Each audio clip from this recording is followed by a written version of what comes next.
Live आ गए हम लोग। कौन कौन आ गया लाइव? जल्दी जल्दी आ जाओ बच्चों। सेशन स्टार्ट करते हैं।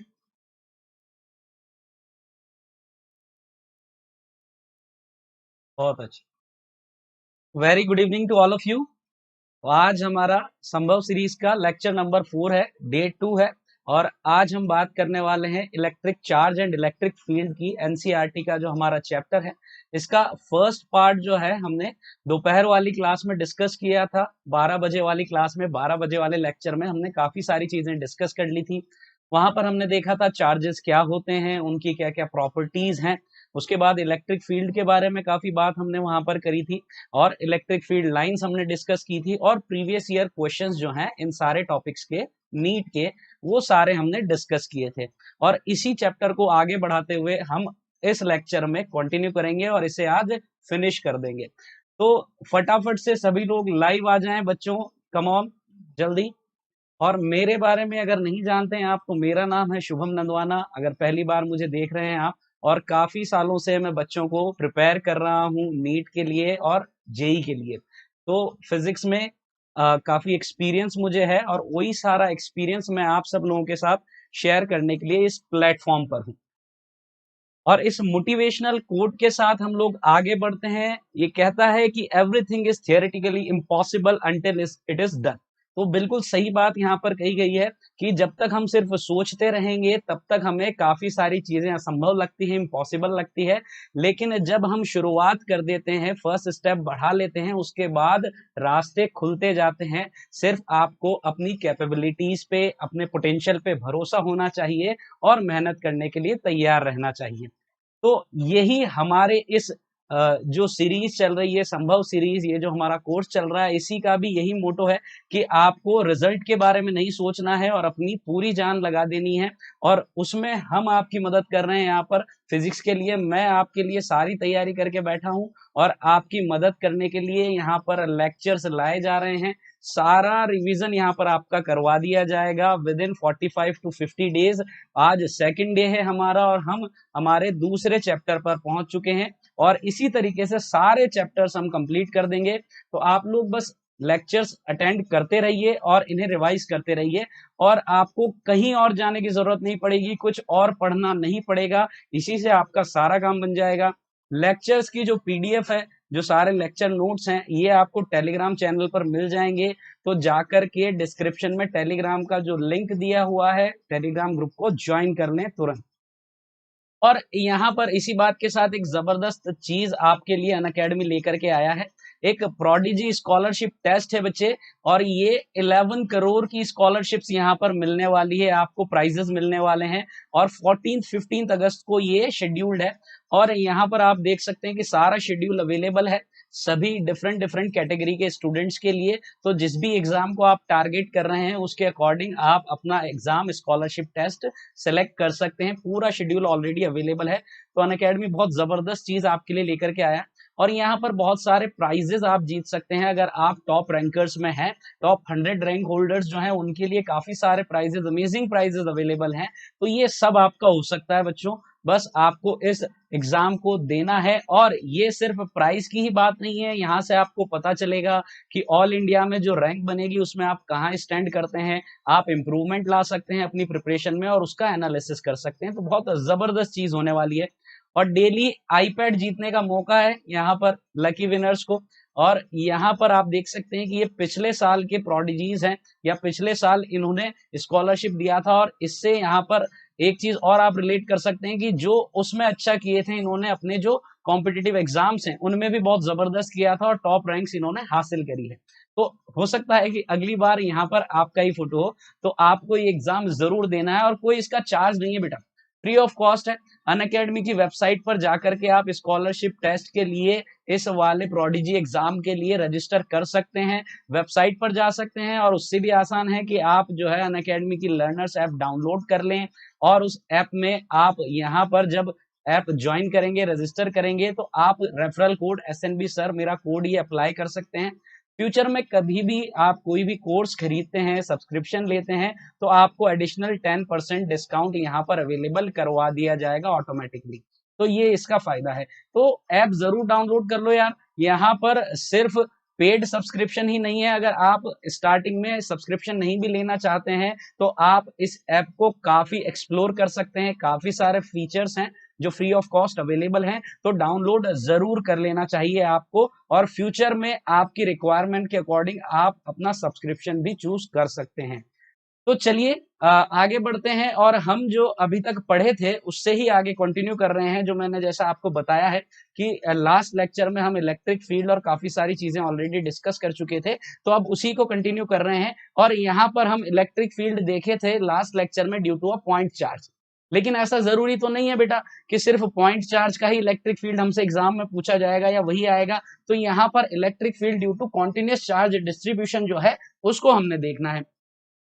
तो यहां पर आप देख सकते हैं कि अगर हमारे पास तो 1D ऑब्जेक्ट है तो हम क्या करते हैं, लीनियर चार्ज डेंसिटी उसके लिए डिफाइन होती है। यहाँ पर लैम्डा से इसे रिप्रेजेंट किया जा रहा है, और लीनियर चार्ज डेंसिटी बोले तो इसका मतलब हो गया चार्ज पर यूनिट लेंथ।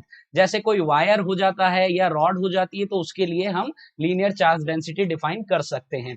इसी तरह से अगर 2D ऑब्जेक्ट है तो उसके लिए सरफेस चार्ज डेंसिटी, क्योंकि 2D ऑब्जेक्ट में सरफेस एरिया डिफाइन होगा, तो charge per unit area that is sigma. इसी प्रकार से अगर हमारे पास 3D ऑब्जेक्ट हैं तो वॉल्यूम चार्ज डेंसिटी यहां पर डिफाइन होगी, जिसको रो से रिप्रेजेंट किया जा रहा है, यानी चार्ज पर यूनिट वॉल्यूम। तो ये सिंपल सिंपल बातें हैं, सिंपल सिंपल लॉजिक है, इसलिए बताना जरूरी है क्योंकि एग्जाम में ये सिंबल्स देख के कहीं हम कंफ्यूज ना हो जाएं। चलिए, तो अब सबसे पहले हम बात कर लेते हैं electric field due to a charged wire of finite length. यानी एक फाइनाइट लेंथ का हमारे पास चार्ज वायर है, ये वायर है, इस पे पॉजिटिव चार्ज यूनिफॉर्मली डिस्ट्रीब्यूटेड है, एंड लेट्स से कि इसका चार्ज डेंसिटी लैम्डा है, और इससे डी डिस्टेंस पर कोई पॉइंट है पी, और यहां हम क्या कैलकुलेट करना चाहते हैं बच्चे, इलेक्ट्रिक फील्ड। तो इस वायर की वजह से, चार्ज वायर की वजह से पी डी डिस्टेंस पर, पी पॉइंट पर इलेक्ट्रिक फील्ड क्या होगा, ये हम कैलकुलेट करना चाह रहे हैं।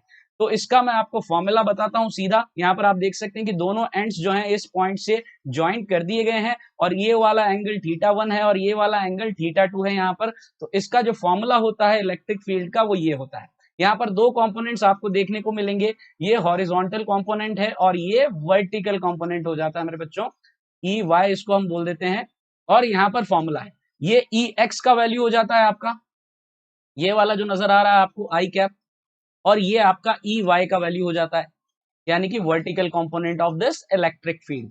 एंड यहां पर आप देख सकते हैं कि फॉर्मूला क्या बन रहा है, K lambda by D sine θ1 plus sine θ2, और यहाँ पर K lambda by D cos θ1 minus cos θ2। तो इसको याद रखना भी बड़ा आसान है, यहाँ पर साइन कंपोनेंट है और यहाँ कॉस है, और यहाँ साइन θ1 प्लस θ2 है, और यहाँ पर माइनस नेगेटिव आ जाता है कॉस θ1 माइनस कॉस θ2। तो बहुत इजीली आप इसे याद रख सकते हैं।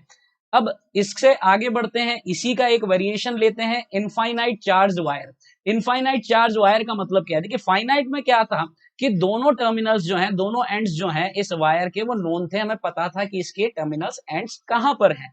अब इनफाइनाइट में क्या होगा कि दोनों एंड जो है उनका पता नहीं है, इनफाइनाइट ऊपर की तरफ भी जा रहा है, नीचे की तरफ भी जा रहा है, ठीक है। अब इस केस में भी हमें क्या करना है, डी डिस्टेंस पर पी पॉइंट है, यहाँ इलेक्ट्रिक फील्ड फाइंड करना है। अब यहाँ पर एक चीज आप समझे, अब यहाँ पर जो θ1 और θ2 कैसे डिफाइन होता है, हम डिफाइन कैसे करते हैं, जो टर्मिनल है उसे इस पॉइंट से ज्वाइन करते हैं। अब यहाँ पर टर्मिनल तो इनफाइनाइट पर है, अब एक इनफाइनाइट पर पॉइंट है उसे आपने इस पॉइंट से ज्वाइन करना है, तो हमें क्या करना होगा, इसके पैरेलल एक लाइन बनानी होगी, क्योंकि थियोरेटिकली हम क्या अज्यूम करते हैं कि दो पैरेलल लाइंस कहां पर मीट करती हैं, इनफाइनाइट पर। इसी तरह से दूसरे टर्मिनल के लिए भी यही होगा। तो यहाँ पर आप देख सकते हैं कि ये दोनों एंगल आपके क्या बन जा रहे हैं, 90, यानी कि θ1 इज इक्वल टू θ2, दोनों यहाँ पर आपका क्या हो गया, 90 डिग्री। तो अब आपने क्या करना है कि जो पिछला वाला फॉर्मूला था उसमें θ1 और θ2 का वैल्यू 90 प्लेस आप कर दें, तो आपको इसका रिजल्ट यानी कि फॉर्मूला मिल जाता है। तो यहां से इलेक्ट्रिक फील्ड क्या बनता है, 2k लैम्डा बाय डी। अब यहाँ पर सिर्फ हॉरिजॉन्टल कंपोनेंट है, वर्टिकल कंपोनेंट नहीं है। क्यों नहीं है, वो भी यहाँ से आराम से चमकता है, क्योंकि क्या हुआ कि वर्टिकल कंपोनेंट जो थे उन्हें कैंसल आउट कर दिया गया। जैसे यहाँ पर एक एलिमेंट लूंगा तो उसकी वजह से इधर जो इलेक्ट्रिक फील्ड आएगा, let's say it is d E, यहाँ कोई एलिमेंट था उसकी वजह से इलेक्ट्रिक फील्ड डी, इसके दो कंपोनेंट होंगे, एक हॉरिजॉन्टल कंपोनेंट होगा और एक वर्टिकल कंपोनेंट होगा। और इसी तरह से सिमिलर डिस्टेंस पर सेम एलिमेंट में लूंगा तो उसकी वजह से भी इधर इलेक्ट्रिक फील्ड डीई आएगा, उसके भी दो कंपोनेंट होंगे, डीई एक्स, और दूसरा कंपोनेंट बेटे यहाँ पर हो जाएगा डीई वाई। तो ये DEY इस DEY को कैंसिल कर देगा। तो ये क्या हो गया, इस तरह से यहाँ पर जितने भी एलिमेंट हम लेंगे सभी के वर्टिकल कंपोनेंट एक दूसरे को कैंसिल आउट कर देंगे, क्योंकि यहाँ पर हमें पेयर्स मिल जाएंगे। ठीक है, तो हमारे पास फाइनली जो भी इलेक्ट्रिक फील्ड बचता है वो कौन सी डायरेक्शन में बचता है, हॉरिजॉन्टल डायरेक्शन में, और उसका formula 2k lambda by D होगा। क्लियर हो गया। चले आगे बढ़ते हैं, इसका एक और वेरिएशन उठा सकते हैं यहाँ पर हम। हेलो सपना, गुड इवनिंग बेटे।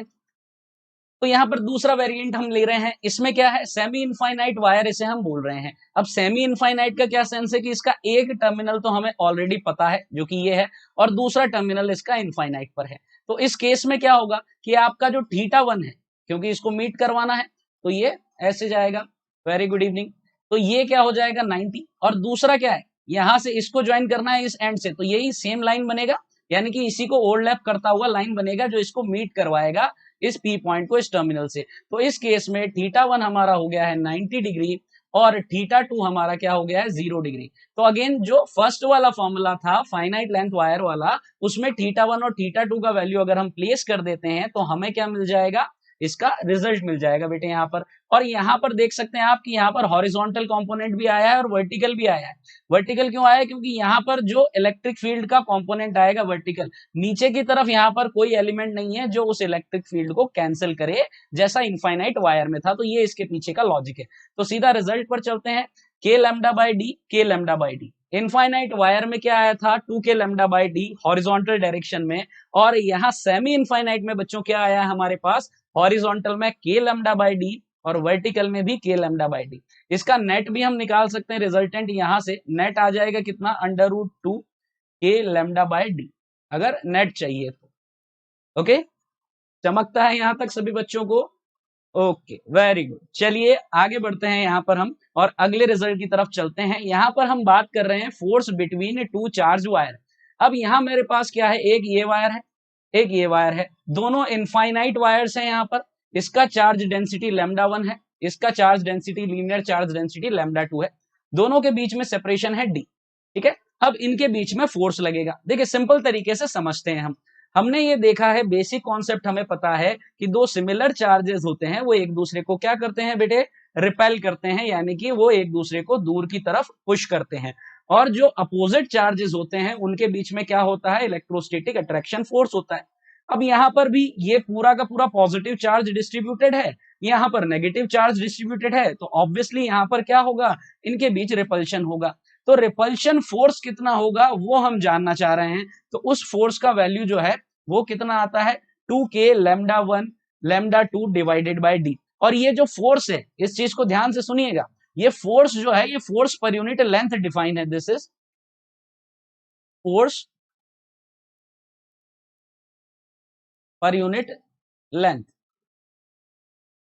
अब एक छोटा सा सवाल दिमाग में आना चाहिए बेटा हमारे कि यहाँ पर फोर्स पर यूनिट लेंथ क्यों डिफाइन किया है, सीधा फोर्स क्यों नहीं डिफाइन किया, क्योंकि इसका लेंथ अननोन है।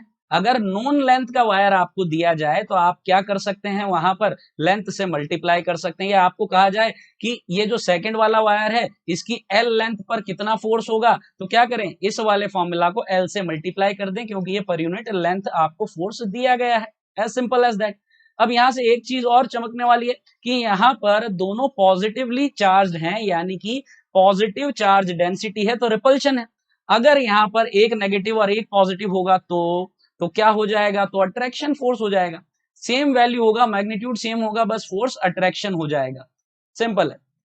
ओके, चलिए आगे बढ़े।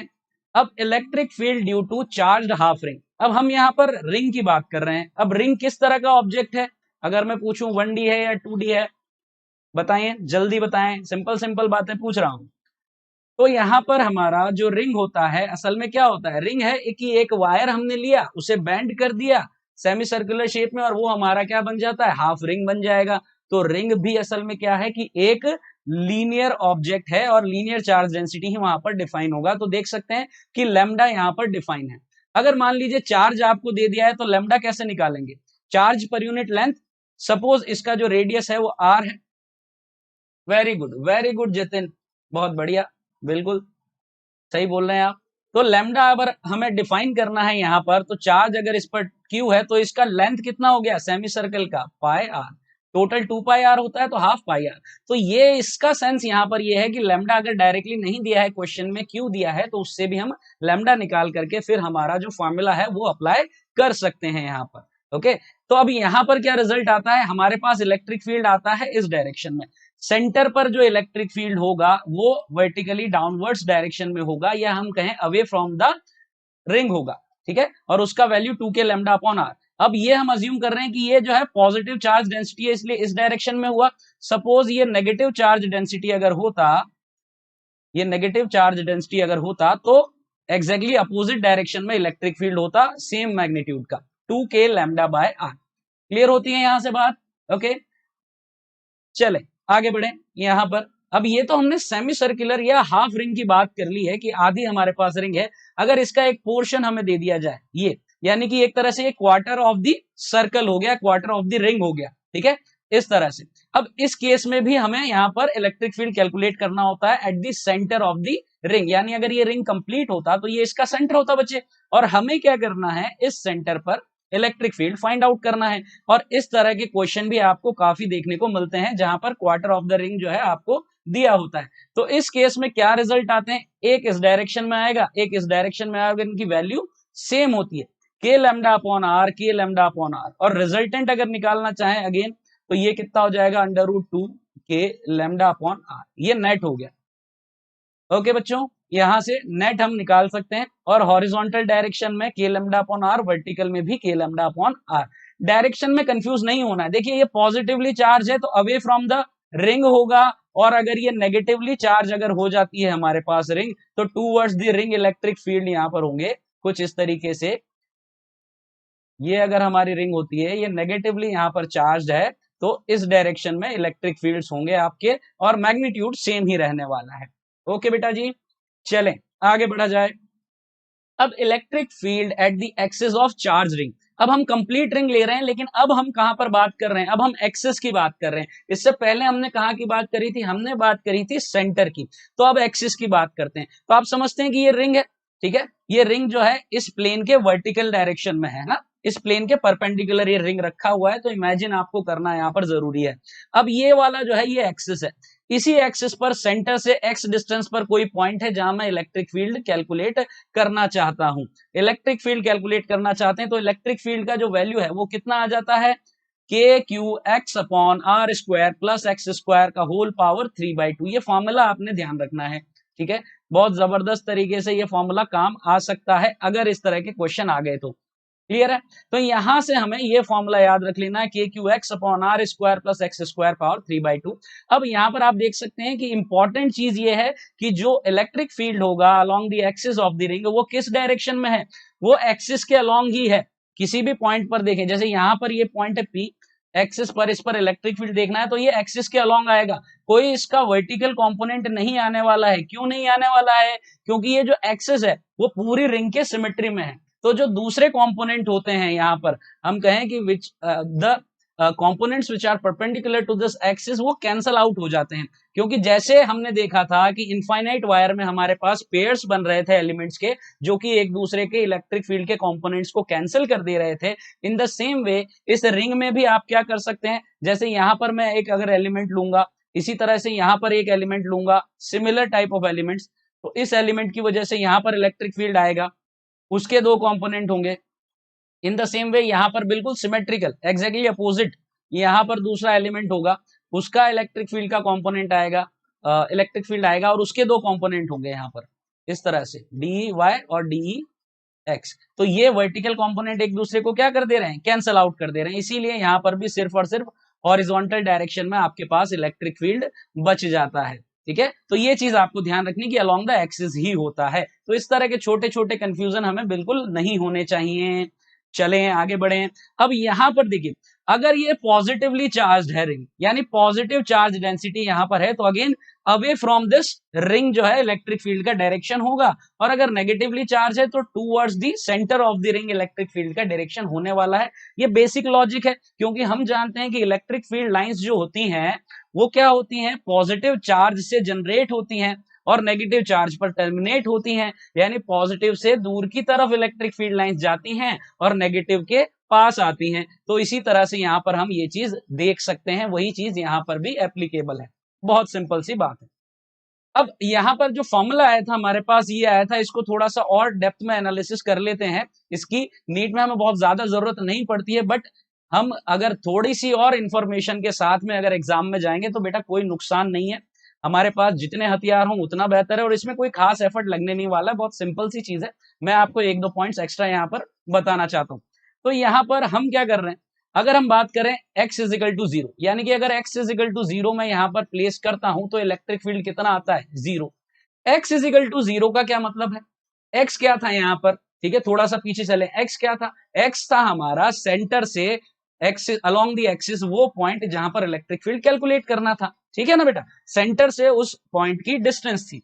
अब अगर x जीरो हो गया यानी हम वापस कहां पहुंच गए, सेंटर पर, तो इससे पता चलता है कि सेंटर पर इलेक्ट्रिक फील्ड क्या है, जीरो है। तो ये रिजल्ट आप डायरेक्टली ध्यान रखें, ठीक है, सेंटर पर इलेक्ट्रिक फील्ड क्या हो गया है, जीरो हो गया है। अच्छा, इसमें एक चीज और, एक क्वेश्चन और मैं आपसे पुट अप यहां पर जो है आपके लिए प्लेस करता हूं। क्वेश्चन ये है, अगर मैं कहूं कि जो चार्ज डिस्ट्रीब्यूशन है इलेक्ट्रिक फील्ड का, जो रिंग है हमारा, उस पर जो चार्ज डिस्ट्रीब्यूशन है, लीनियर चार्ज डिस्ट्रीब्यूशन है, अगर वो कांस्टेंट नहीं हो, यानी कि लैम्डा अगर कांस्टेंट नहीं हो, यानी कि हर यूनिट लेंथ पर चार्ज इक्वल नहीं हो, तो क्या सेंटर पर इलेक्ट्रिक फील्ड जीरो होगा या नहीं होगा? इसका जवाब मुझे दें, फटाफट से दें बच्चों, बताइए बताइए बताइए। सिंपल सा क्वेश्चन है, बहुत बेसिक लॉजिक आपको लगाना है, ठीक है,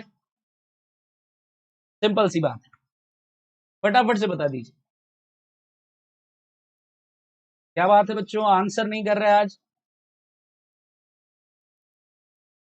ओके, तो यहां पर अगर सिमेट्रिकली डिस्ट्रीब्यूशन नहीं होगा चार्ज का, तो इलेक्ट्रिक फील्ड सेंटर पर जीरो नहीं होगा। क्योंकि सेंटर पर जीरो किस लिए हुआ था, क्योंकि चार्ज जो है यूनिफॉर्मली डिस्ट्रीब्यूटेड था। तो जैसा मैंने कहा कि यहाँ एक एलिमेंट लिया, यहाँ एक एलिमेंट लिया, इसका इलेक्ट्रिक फील्ड इधर और इसका अपोजिट, तो कैंसिल कर दिया। तो ऐसे ही यहाँ पर पेयर्स बनेंगे जो एक दूसरे के इलेक्ट्रिक फील्ड को कैंसिल आउट करते रहेंगे, और उसकी वजह से सेंटर पर इलेक्ट्रिक फील्ड जीरो हो जाता है। तो सिमेट्रिकल डिस्ट्रीब्यूशन जरूरी है इस रिजल्ट के एप्लीकेबल होने के लिए।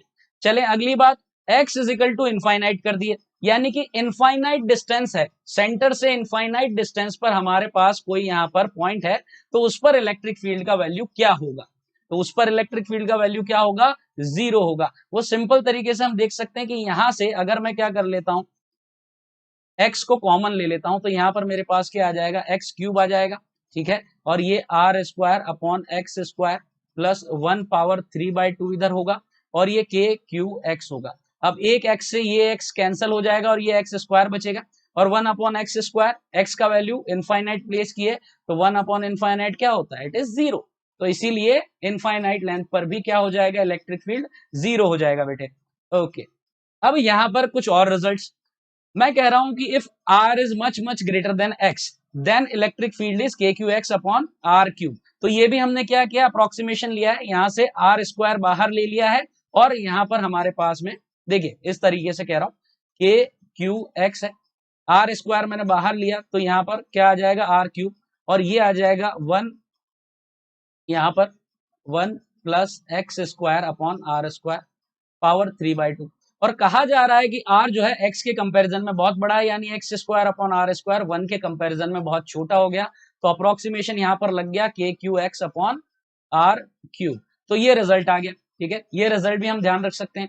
उसी तरीके से कहा जा रहा है कि अगर x बहुत बड़ा होगा, एक्स बहुत बड़ा है, यानी कि हम कहां पहुंच गए, हम बहुत दूर पहुंच गए, इनफाइनाइट पर नहीं पहुंचे, लेकिन स्टिल आर के कंपैरिजन में एक्सिस पर काफी डिस्टेंस पर हम पहुंच गए हैं। तो उस केस में इलेक्ट्रिक फील्ड क्या आने वाला है बेटा, के क्यू अपॉन एक्स स्क्वायर।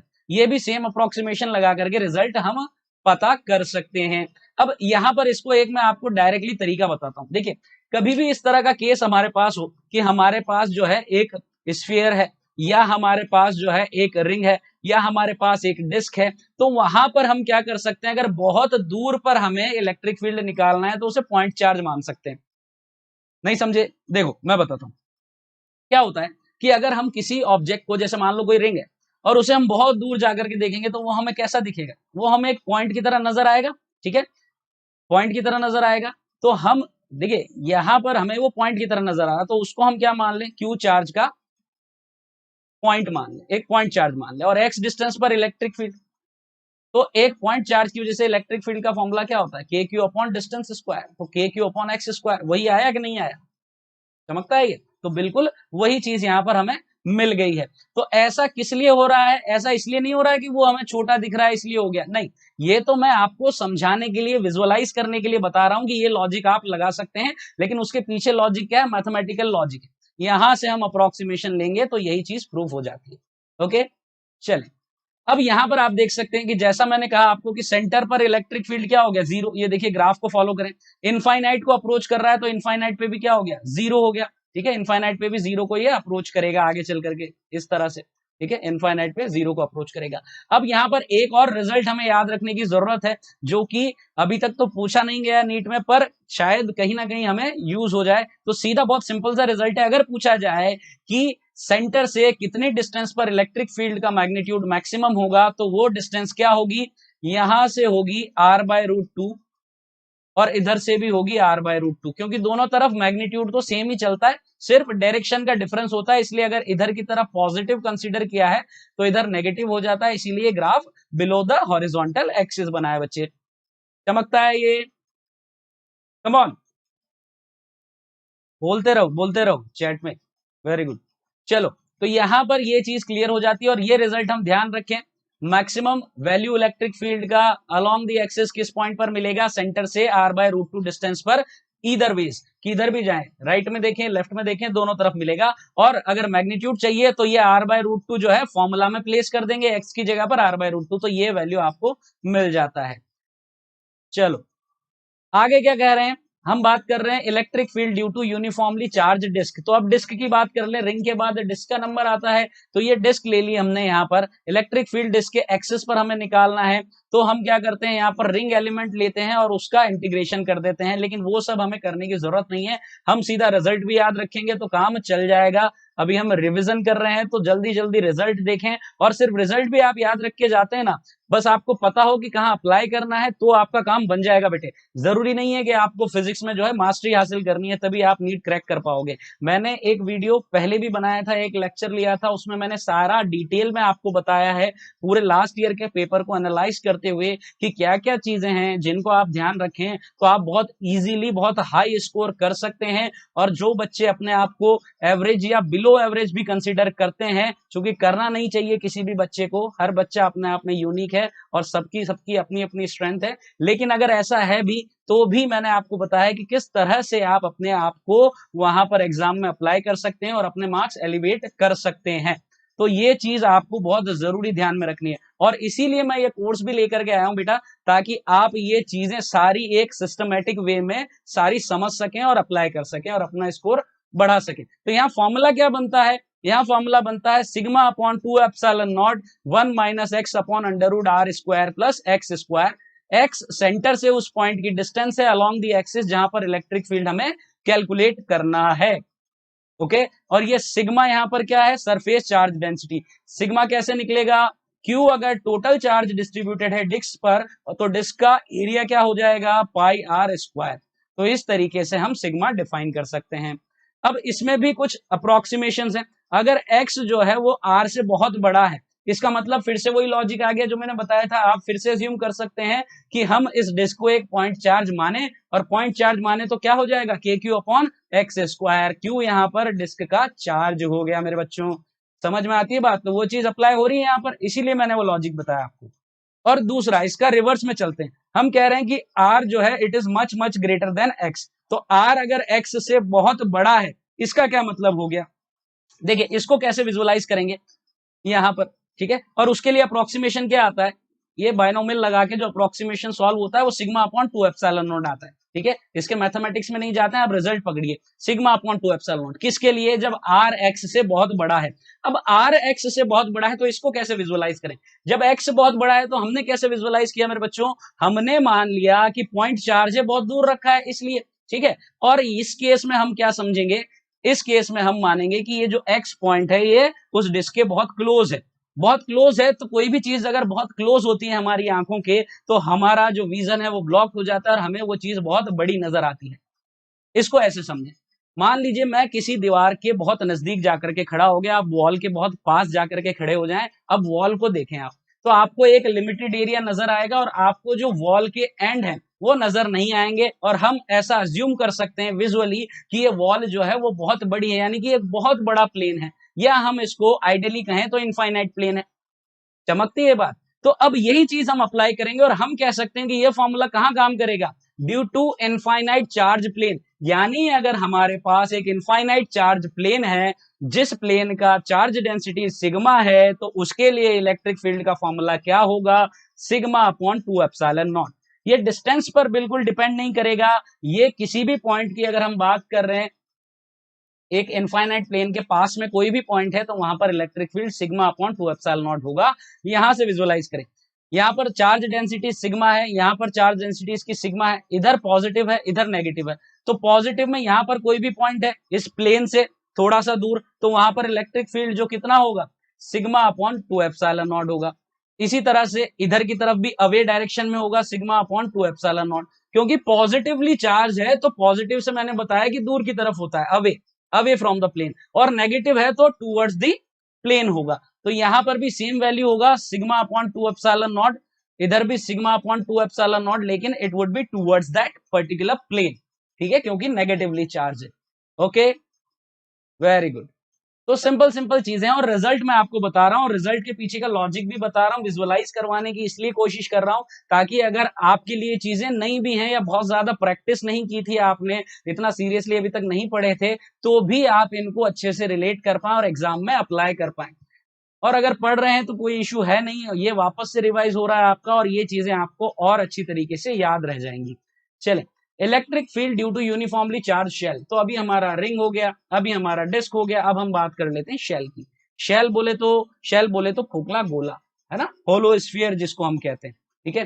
तो होलो स्फीयर के केस में हमको क्या करना है, electric field inside the shell अगर देखेंगे तो क्या होता है, जीरो।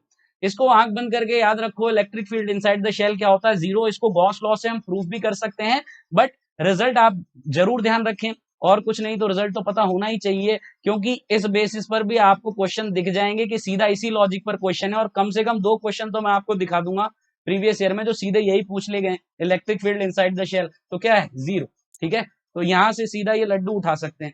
दूसरा, electric field at the centre of the shell, अरे भैया जब अंदर जीरो है तो सेंटर कहाँ है, अंदर ही तो होगा ना शेल के, तो वहां भी जीरो ही होने वाला है कि नहीं।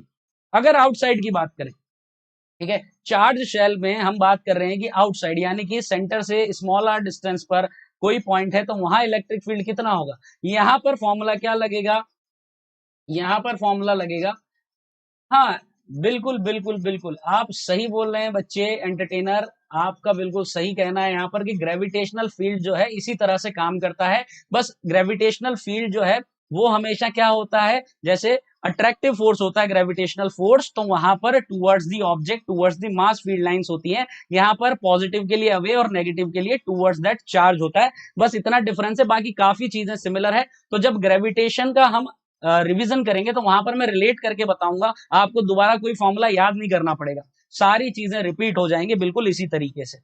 ओके, तो यहां पर अगर आउटसाइड द शेल निकालेंगे तो क्या होगा, इसको आप पॉइंट चार्ज मान लें, और पॉइंट चार्ज का फॉर्मूला क्या होता है, k Q upon are square, तो यहां पर ये फॉर्मूला काम कर जाएगा, ठीक है। तो ये चीज आपने ध्यान रखनी है कि आप इसको फॉर्मूले को ऐसा याद रखें कि ये जो पॉइंट चार्ज का फॉर्मूला होता है बिल्कुल उसी तरीके से ये काम करेगा। ओके, चलिए, electric field at the surface, अब सरफेस की बात करें तो सरफेस के केस में क्या हो जाएगा, small are is equal to capital R हो जाएगा, तो यहाँ स्मॉल आर को रिप्लेस कर देंगे कैपिटल आर से, तो ये फॉर्मूला बन गया, ठीक है। तो यानी कि बाहर और सरफेस तक भी इलेक्ट्रिक फील्ड एग्जिस्ट करेगा, अंदर जाते ही जीरो हो जाएगा। आगे बढ़ते हैं हम यहाँ पे, अब यहाँ पर देखें, इसका ग्राफ भी मैंने आपको बता दिया है, ठीक है।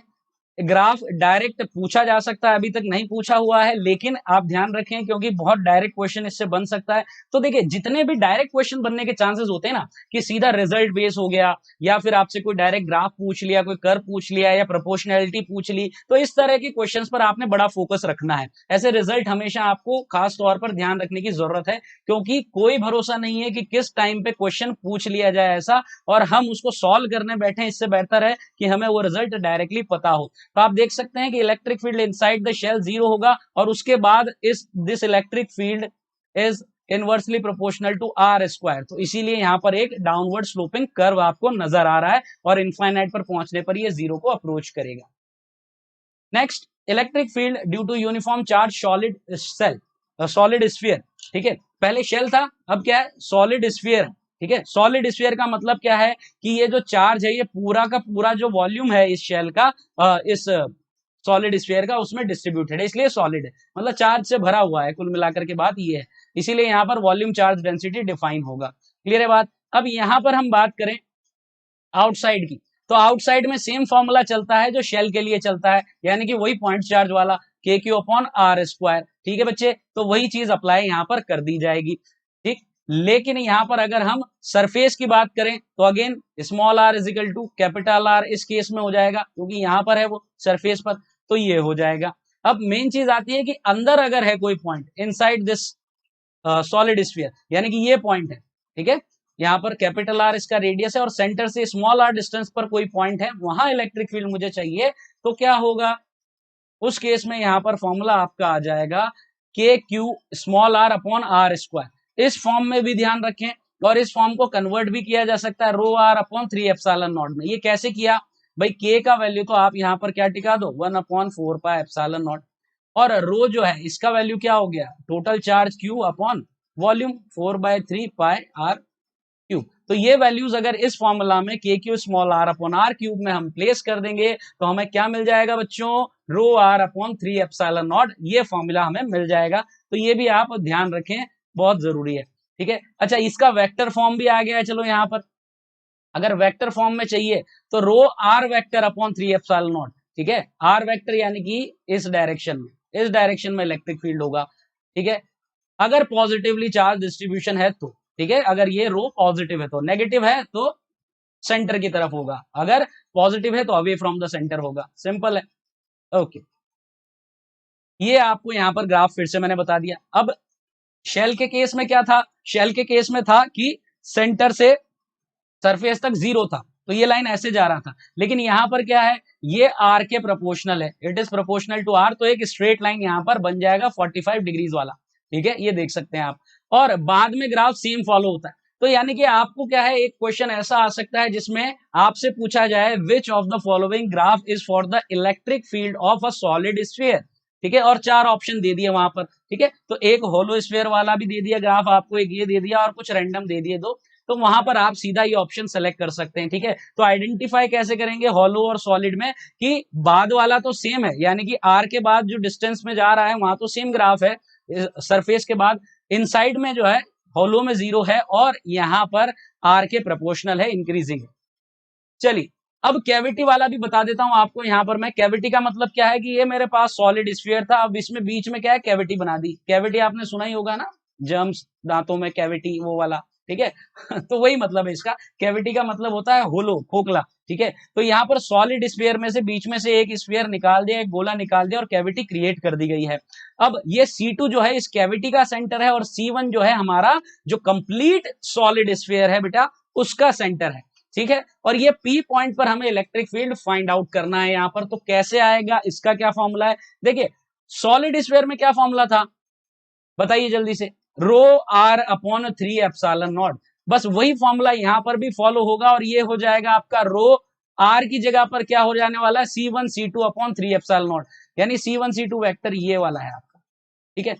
इसमें कंफ्यूज बिल्कुल नहीं होना है आपको, चाहे मैं कोई सा भी पॉइंट ले लूं यहां पर इसके अंदर, चाहे ये पॉइंट यहां हो यहां हो यहां हो कहीं भी हो, यही फॉर्मूला एप्लीकेबल होगा और यही वैल्यू आएगी और डायरेक्शन भी यही होने वाली है। I hope it is clear to you, rho C1 C2 upon 3 epsilon naught, तो ये याद रखें।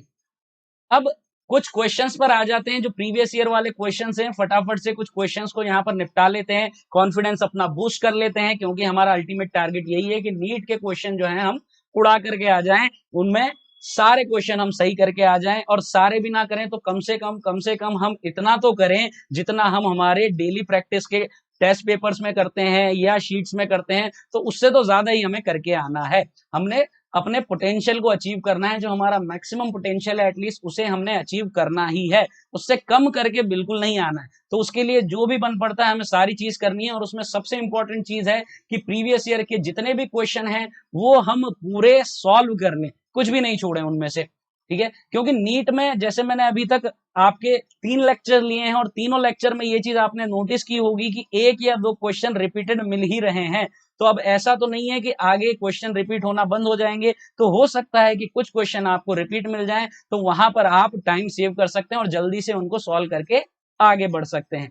तो इस तरह के छोटे छोटे एडवांटेजेस ही होते हैं जो इस टफ कॉम्पिटिटिव एग्जाम में आपको एक एक्स्ट्रा एज प्रोवाइड करते हैं, बाकी बच्चों से आगे आप जा सकते हैं, क्योंकि कॉम्पिटिटिव एग्जाम है बेटा।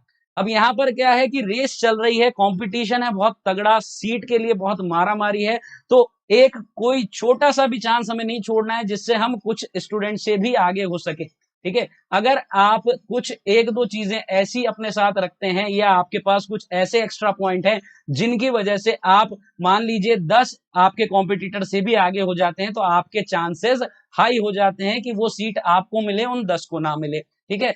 तो कॉम्पिटिटिव एनवायरनमेंट में ये सब चीजें हमें करनी होगी और हमें एक्स्ट्रा चीजें कैरी करनी होगी इस एग्जाम को क्रैक करने के लिए। चलें इस क्वेश्चन को देख लेते हैं फटाफट से।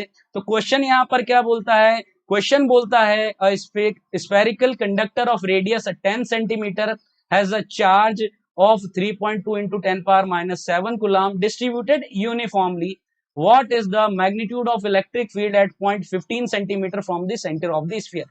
अब यहाँ पर देखें, यहाँ पर क्या दिया हुआ है कि हमें यहाँ पर एक दिया हुआ है क्या, स्फेरिकल कंडक्टर स्फेयर दिया हुआ है, ठीक है। अब सॉलिड है या होलो है वो नहीं दिया हुआ, लेकिन उससे कोई फर्क पड़ता है क्या, नहीं पड़ता, क्योंकि रेडियस जो है इसका 10 सेंटीमीटर का है और जिस डिस्टेंस पर इसने इलेक्ट्रिक फील्ड पूछा है वो 15 सेंटीमीटर है, यानी ये कहाँ पूछ रहा है, आउटसाइड द स्फेयर। अब आउटसाइड के लिए तो सॉलिड और होलो दोनों का ही फॉर्मूला क्या होता है, सेम होता है, तो फॉर्मूला लगा देंगे यहाँ पर के क्यू अपॉन आर स्क्वायर, और आर का वैल्यू 15 सेंटीमीटर तो ये 0.15 इन मीटर्स, और के का वैल्यू हमें पता भी होता है और यहाँ दिया भी हुआ है, और चार्ज का वैल्यू कूलम में ऑलरेडी दिया हो, तो सारी वैल्यू प्लेस करो और सिर्फ आपको मल्टीप्लाई और डिवाइड करना है। और मेरे बच्चे ये तो आप कर ही लोगे, तो इसको मैं आपके भरोसे छोड़ के जा रहा हूं। दूसरे क्वेश्चन पर इसका कैलकुलेशन आपने जरूर से करना है। देखिए ये बात आप समझ लीजिए कि कैलकुलेशन आपने सारे करने, कहीं भी आपको कोई भी क्वेश्चन दिखता है, जॉन बहुत जबरदस्त नाम है यार तुम्हारा, John Awasthi, hello hello, welcome welcome to the stream. तो यहाँ पर मैं कह रहा था आपको कि कोई भी क्वेश्चन आप सॉल्व कर रहे हैं या आप किसी टीचर के साथ जैसे इस लाइव सेशन में आप सॉल्व कर रहे हैं, तो आपको क्या करना है, आपको क्वेश्चन जरूर से सॉल्व करने हैं, यहाँ पर न्यूमेरिकल वैल्यू जरूर से निकालनी है, क्योंकि आपने एग्जाम में भी वही करना है, और जो एग्जाम में करना है उस चीज की प्रैक्टिस हमें जरूर करनी है। क्योंकि अगर आपने ये सोच लिया कि क्वेश्चन तो बन गया, फॉर्मूला ही लगाना है, छोड़ देता हूं मैं इसे, तो क्या होगा, जब आप एग्जाम में सॉल्व करेंगे तो फिर आपकी कैलकुलेशन स्पीड कम हो जाएगी और आपका टाइम जो है वो कंज्यूम हो जाएगा। अब मुझे तो एग्जाम देना नहीं है और यहाँ पर मुझे जल्दी से आपको सारे क्वेश्चन बताने हैं, इसीलिए मैं इसकी न्यूमेरिकल वैल्यू सॉल्व करके नहीं बता रहा हूं, क्योंकि ये चीज आपको प्रैक्टिस करनी है, जितना आप करेंगे उतना ज्यादा आपको फायदा होगा। सिर्फ इसी लॉजिक के पीछे मैं आपको ये चीज एम्फसाइज करके बोल रहा हूं कि तुमने कैलकुलेशन जरूर से करनी है यार। ट्रिक्स बताऊं कैलकुलेशन के, बेटा कैलकुलेशन के मैं ट्रिक्स बता सकता हूं आपको काफी सारे, लेकिन हमारे पास वो प्रैक्टिकल एग्जांपल कैलकुलेशन के होने चाहिए, और अभी मुझे सारे चैप्टर आपको कवर करवाने हैं। यहाँ पर हम नीट का रिवीजन कर रहे हैं और सारे के सारे चैप्टर मुझे जल्दी से बच्चों को कवर करवाने हैं, तो एक बार वो सब हो जाएंगे तो ये सारी चीजें मैं आपके लिए लेकर आऊंगा, और स्पेशल क्लासेस अनअकैडमी की ऐप पर होंगी जहां पर मैं सारी एक्स्ट्रा चीजें लेकर के आने वाला हूँ। बेसिक मैथमेटिक्स का क्लास मैं आपका लूंगा, क्योंकि मैंने ऑब्जर्व किया है कि नीट के काफी सारे स्टूडेंट्स को जो बेसिक मैथमेटिक्स है, या हम कहें कि जैसे इंटीग्रेशन, डिफरेंशिएशन, ट्रिग्नोमेट्री, इन चीजों में थोड़ा सा लॉजिकल इशू है, तो उसको हम एड्रेस करेंगे और स्पेशल क्लास में लूंगा आपकी। अदर देन दिस कोर्स जो हमारा चल रहा है, इसमें तो हम कोर टॉपिक्स की बात करें, जो एक्स्ट्रा है, वेक्टर्स हो गए, जो ट्रिक्स आप कह रहे हैं, कैलकुलेशंस हो गए, ये सारी चीजें मैं आपको एक्स्ट्रा जो हमारी स्पेशल क्लास होगी उसमें जरूर से बताऊंगा। तो टेलीग्राम ग्रुप ज्वाइन कर लो यार, उसमें सारी इंफॉर्मेशन आपको मिल जाएगी। चलो ये एक बढ़िया क्वेश्चन है, इसको देखते हैं। यहाँ पर क्या कह रहा है, ये thin conducting ring of radius R is given a charge plus q, the electric field at the centre of O of the ring due to the charge on the part A के B of the ring is E. The electric field at the centre due to the charge on the part ACDB of the ring is. क्या कह रहा है ये, देखो simple भाषा में समझ लेते हैं फटाफट से इसको। इसने यहाँ पर कहा है कि भाई एक थिन रिंग है हमारे पास, कंडक्टिंग रिंग है, ठीक है, रेडियस इसका R है, सेंटर इसका O है, ठीक है, प्लस क्यू यहाँ पर चार्ज डिस्ट्रीब्यूटेड है, और ये कह रहा है कि due to the charge on the part AKB, जो ये चार्ज है उसकी वजह से AKB जो पार्ट है उस पर जो इलेक्ट्रिक फील्ड है, ठीक है, of the ring is E। इस पर इलेक्ट्रिक फील्ड क्या है, E है। The electric field at the centre due to the charge on the part ACDB वो कितना होगा। तो यहां पर देखो ये वाला जो पार्ट है AKB, इसकी वजह से यहां पर इलेक्ट्रिक फील्ड E है, ठीक है, पॉजिटिवली चार्ज है तो ये इलेक्ट्रिक फील्ड E है। और यहां पर ये जो बचा हुआ पार्ट है ACD, इसकी वजह से कितना होगा ये हमें बताना है। ये वाला जो है ACDB, ठीक है, ये वाला जो बाकी का पार्ट है,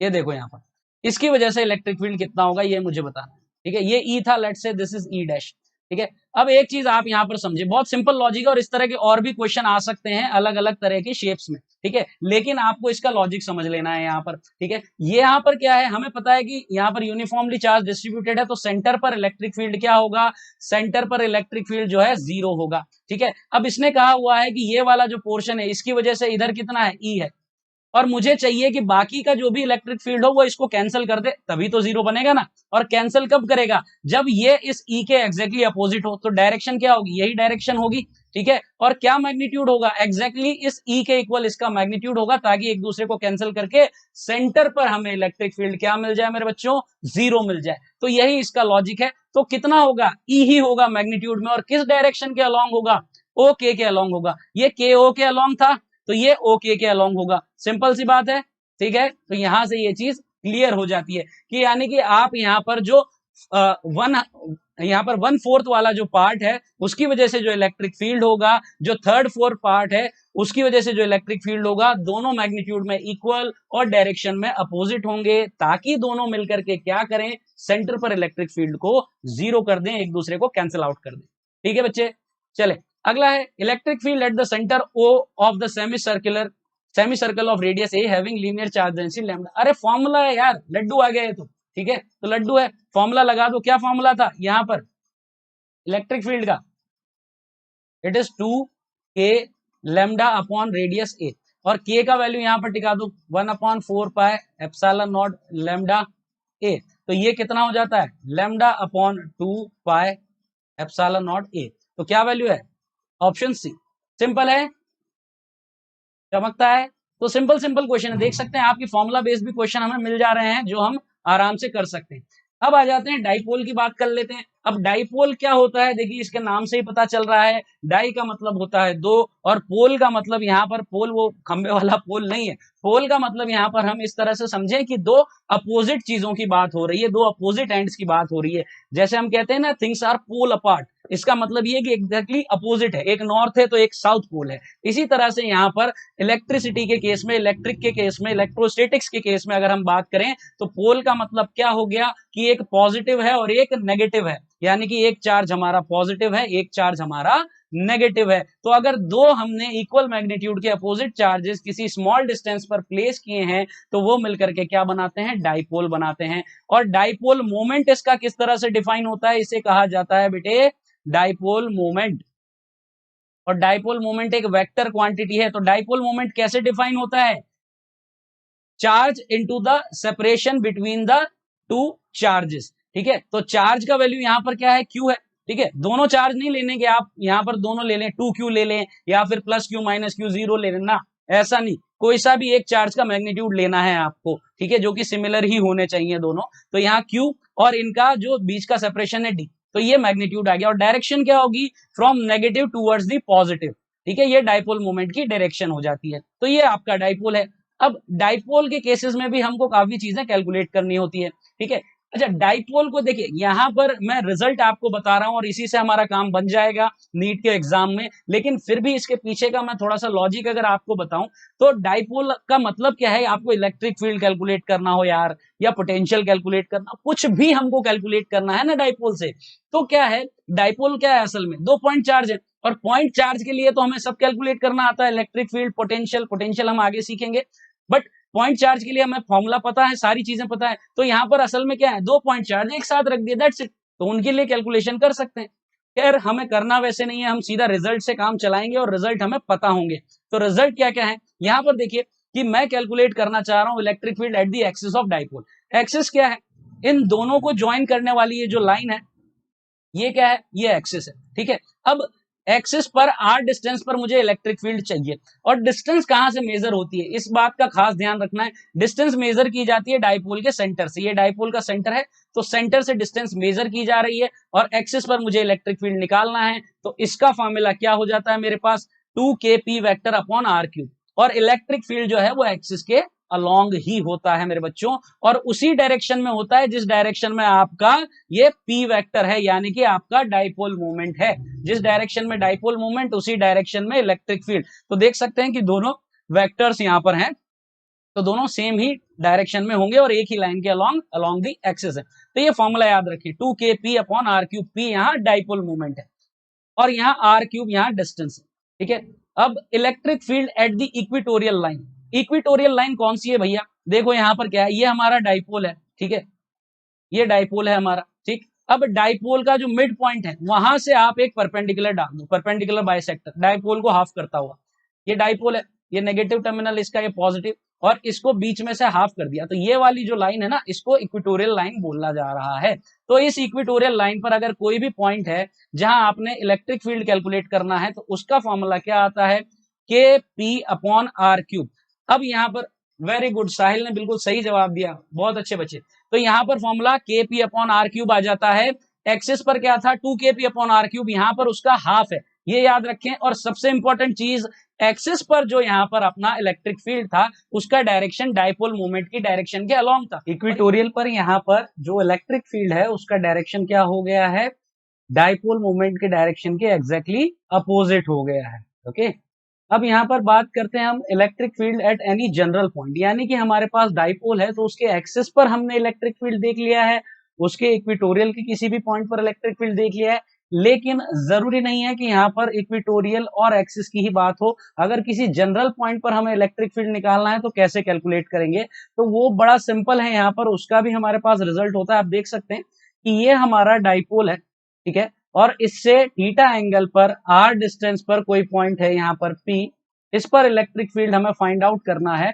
तो ये कैसे कैलकुलेट किया जाएगा, देखिए इसके पीछे का लॉजिक भी मैं आपको बता देता हूं। जैसे ये P है, तो सबसे पहले इस P के कंपोनेंट हमने कर लिए, क्योंकि डाइपोल एक वेक्टर क्वांटिटी है, डाइपोल मोमेंट, तो उसके कंपोनेंट किए जा सकते हैं। तो एक कंपोनेंट इस डायरेक्शन में हो गया है हमारा P cos थीटा, और एक कंपोनेंट इसके परपेंडिकुलर हो गया है P sin थीटा, ओके। अब मैं यहां पर अगर देखूंगा, तो ये वाला जो पॉइंट है P, ये P cos थीटा और P sin थीटा, इनको हम क्या करेंगे, दो अलग अलग डाइपोल की तरह यूज करेंगे बेटा। अब पहले P sin थीटा को भूल जाएं, P cos थीटा को पकड़ो। P cos थीटा के एक्सिस पर ही ये पॉइंट P लाई कर रहा है, समझ में आ रही है बात। तो ये पॉइंट P जो है, इसको P की जगह मैं कुछ और कह देता हूं, let's say this point is R, ठीक है। तो ये P cos थीटा पर ही ये इसके एक्सिस पर ये पॉइंट लाई कर रहा है, तो यहां पर क्या आ जाएगा, डाइपोल मोमेंट का जो इलेक्ट्रिक फील्ड एक्सिस पर होता है, वो वाला फॉर्मूला इधर लग जाएगा, और उसमें डाइपोल मोमेंट क्या यूज करेंगे, P cos थीटा। इसी तरह से P sin थीटा को अगर आप उठाएंगे, तो उसके लिए ये पॉइंट कहां हो गया, इक्वेटोरियल पर हो गया। तो यहाँ पर इक्वेटोरियल वाला जो इलेक्ट्रिक फील्ड का फॉर्मूला है वो अप्लाई होगा, और उसमें dipole moment P sin theta का इस्तेमाल करेंगे। और इन दोनों का जब रिजल्टेंट निकालते हैं, तो हमें नेट इलेक्ट्रिक फील्ड मिलता है, और जिसका फॉर्मूला होता है KP upon are cube 1 + 3 cos square theta. समझ में आ रही है बात, ठीक है। तो यहाँ पर आपको डिराइव नहीं करना है, आप सिर्फ फॉर्मूला याद रखें। नीट में इसकी जरूरत पड़ने भी नहीं वाली है, I am damn sure, but still जैसा मैंने कहा कि कुछ एक्स्ट्रा चीज हम लेकर के चलेंगे, तो कोई भरोसा नहीं है कि अगर इस तरह का कुछ आ जाए तो हम एटलीस्ट यहाँ पर सॉल्व तो करके आ सकें। और कुछ आता भी है तो सीधा फॉर्मूला बेस्ड ही आने वाला है, इसमें डेरिवेशन का कोई रोल नहीं होगा, ये आप निश्चित रहें इसके लिए। तो अब अगला यहाँ पर जो है, आपको एंगल भी पता हो सकता है यहाँ पर, ठीक है। तो एंगल क्या होगा, इन दोनों को डिवाइड कर लेंगे हम, tan थीटा निकालेंगे तो क्या होगा, perpendicular divided by base. It means equatorial के लिए जो वैल्यू आया, ठीक है, P sin थीटा से, और एक्सिस पर जो इलेक्ट्रिक फील्ड आया P cos थीटा की वजह से, तो दोनों को डिवाइड करेंगे तो हमें यहाँ अल्फा एंगल जो है इसका वैल्यू मिल जाता है, that is tan inverse tan theta by 2। तो डायरेक्ट रिजल्ट आप याद रख सकते हैं, यहां तक जाने की जरूरत नहीं है। वैसे तो इक्वेटोरियल और एक्सिस के इलेक्ट्रिक फील्ड से ही काम बन जाएगा, बट एक्स्ट्रा अगर हमें पता है तो कोई दिक्कत वाली बात नहीं है। अब डाइपोल जो है, जैसा मैंने कहा कि डाइपोल क्या है बेटे, डाइपोल असल में क्या है कि दो यहाँ पर चार्जेस हैं इक्वल मैग्नीट्यूड के, अपोजिट नेचर के, ठीक है, और वो मिलकर के डाइपोल बना रहे हैं। अब इनको इलेक्ट्रिक फील्ड में रख दिया जाए तो क्या होगा। इन जनरल सोचें कि अगर चार्ज को इलेक्ट्रिक फील्ड में रख दिया जाता है तो क्या होता है, फोर्स लगता है, तो वही इनके साथ भी होगा। यूनिफॉर्म इलेक्ट्रिक फील्ड की बात कर रहा हूं, तो ये इलेक्ट्रिक फील्ड मैंने ले लिया यूनिफॉर्म इलेक्ट्रिक फील्ड जिसका मैग्नीट्यूड ई है। अब यहां पर ये डाइपोल हमने रख दिया, ठीक है, ये डाइपोल मोमेंट हो गया। अब यहां पर आप देख सकते हैं कि ये नेगेटिव इधर होगा और इधर पॉजिटिव होगा, क्लियर है बात। अब यहां पर इलेक्ट्रिक फील्ड में हम देखें इनको इंडिविजुअली एज इन चार्ज, तो एक ये इंडिविजुअल पॉइंट चार्ज, एक ये इंडिविजुअल पॉइंट चार्ज, इस पर फोर्स लगेगा, ठीक है, किस डायरेक्शन में, इलेक्ट्रिक फील्ड की डायरेक्शन में, क्योंकि पॉजिटिव चार्ज है तो इस पर फोर्स कितना लगेगा, लेट से चार्ज इज क्यू इनटू ई। इसी तरह से ये जो नेगेटिव वाला है इस पर भी फोर्स लगेगा, ठीक है, और ये फोर्स भी कितना लगेगा, सेम मैग्नीट्यूड और सेम इलेक्ट्रिक फील्ड का भी मैग्नीट्यूड, तो क्यू इंटू ई। क्लियर हो गई बात। अब यहां पर आप देखें, यहां पर लेट से कि ये डाइपोल मोमेंट इस इलेक्ट्रिक फील्ड से थीटा एंगल जो है वो बना रहा है। अब दो बातें यहां पर हम करेंगे, पहले मैं बात करता हूं कि नेट फोर्स जो है इस पूरे डाइपोल पर कितना है, बताइए कितना है। सिंपल सी बात है कि जो पॉजिटिव है उस पर है राइट डायरेक्शन में क्यूई और नेगेटिव वाले पर लेफ्ट डायरेक्शन में क्यूई, दोनों पर इक्वल और अपोजिट है, तो यानी कि नेट अगर देखेंगे पूरे डाइपोल सिस्टम पर तो क्या हो जाएगा मेरे बच्चों, जीरो हो जाएगा। तो यहां पर जो नेट फोर्स है वो तो जीरो हो जाएगा। अब रही बात टॉर्क की, टॉर्क हमें कैलकुलेट करना है, तो टॉर्क कैलकुलेट करने के लिए मैं यहां पर क्या कर लेता हूं, मैं ये जो इलेक्ट्रोस्टैटिक फोर्स लगा है इसके कंपोनेंट कर लेता हूं, ठीक है।